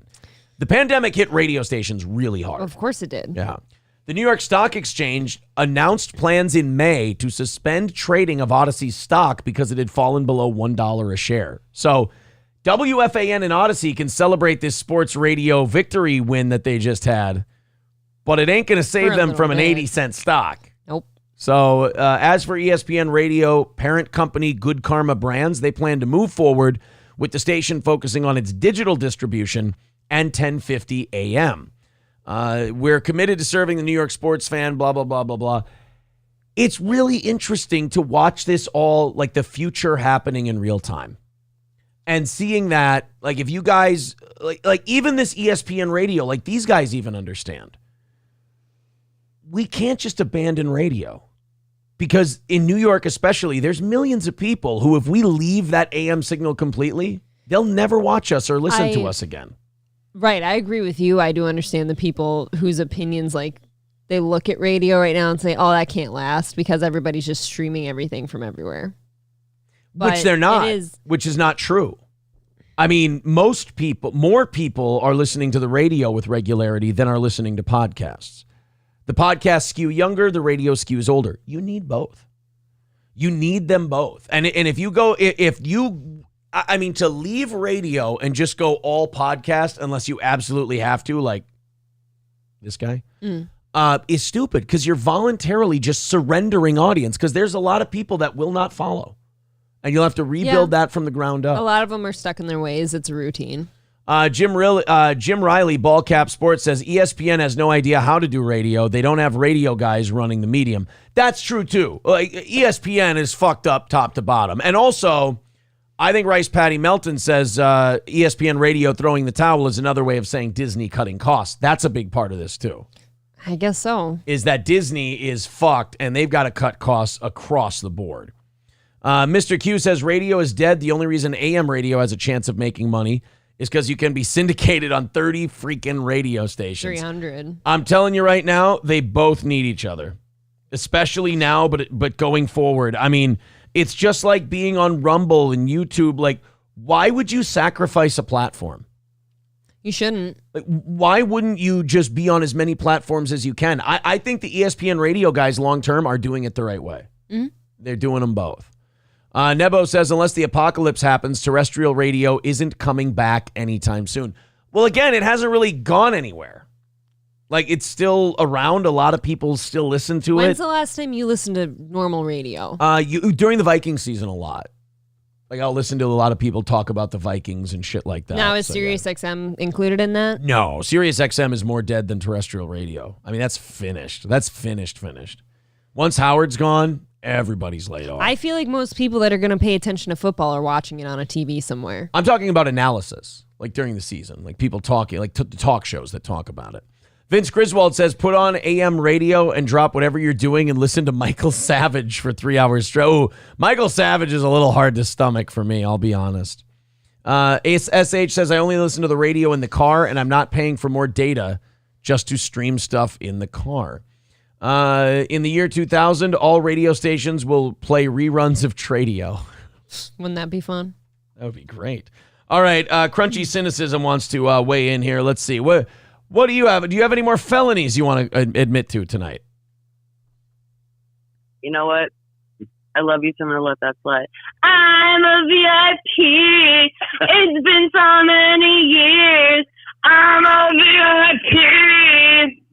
VIP. Congratulations. Thank you. Thank you guys so much. No. Good night. Thank you. Yeah. And with that, I retire. I guess that means I'm fired. Zen Rhino says most stations that would do talk radio or sports radio have a website where you can listen through the internet. People aren't doing actual radio unless you're a CNN age viewer. But see, that's what I mean. You're going to need both. With the internet, there's too much noise. There's too much. It's far oversaturated. You're going to need both of them. All right, guys, we got to get out of here. April, thank you very much. Thank you. To the rest of you, thank you for another great week of evening shows. You guys are 1:30 into tomorrow. I appreciate that. We will talk to you soon, 6 a.m. tomorrow morning. Join us for our last YouTube show of the week. Rumble Friday coming up in 2 days. Bye, everybody.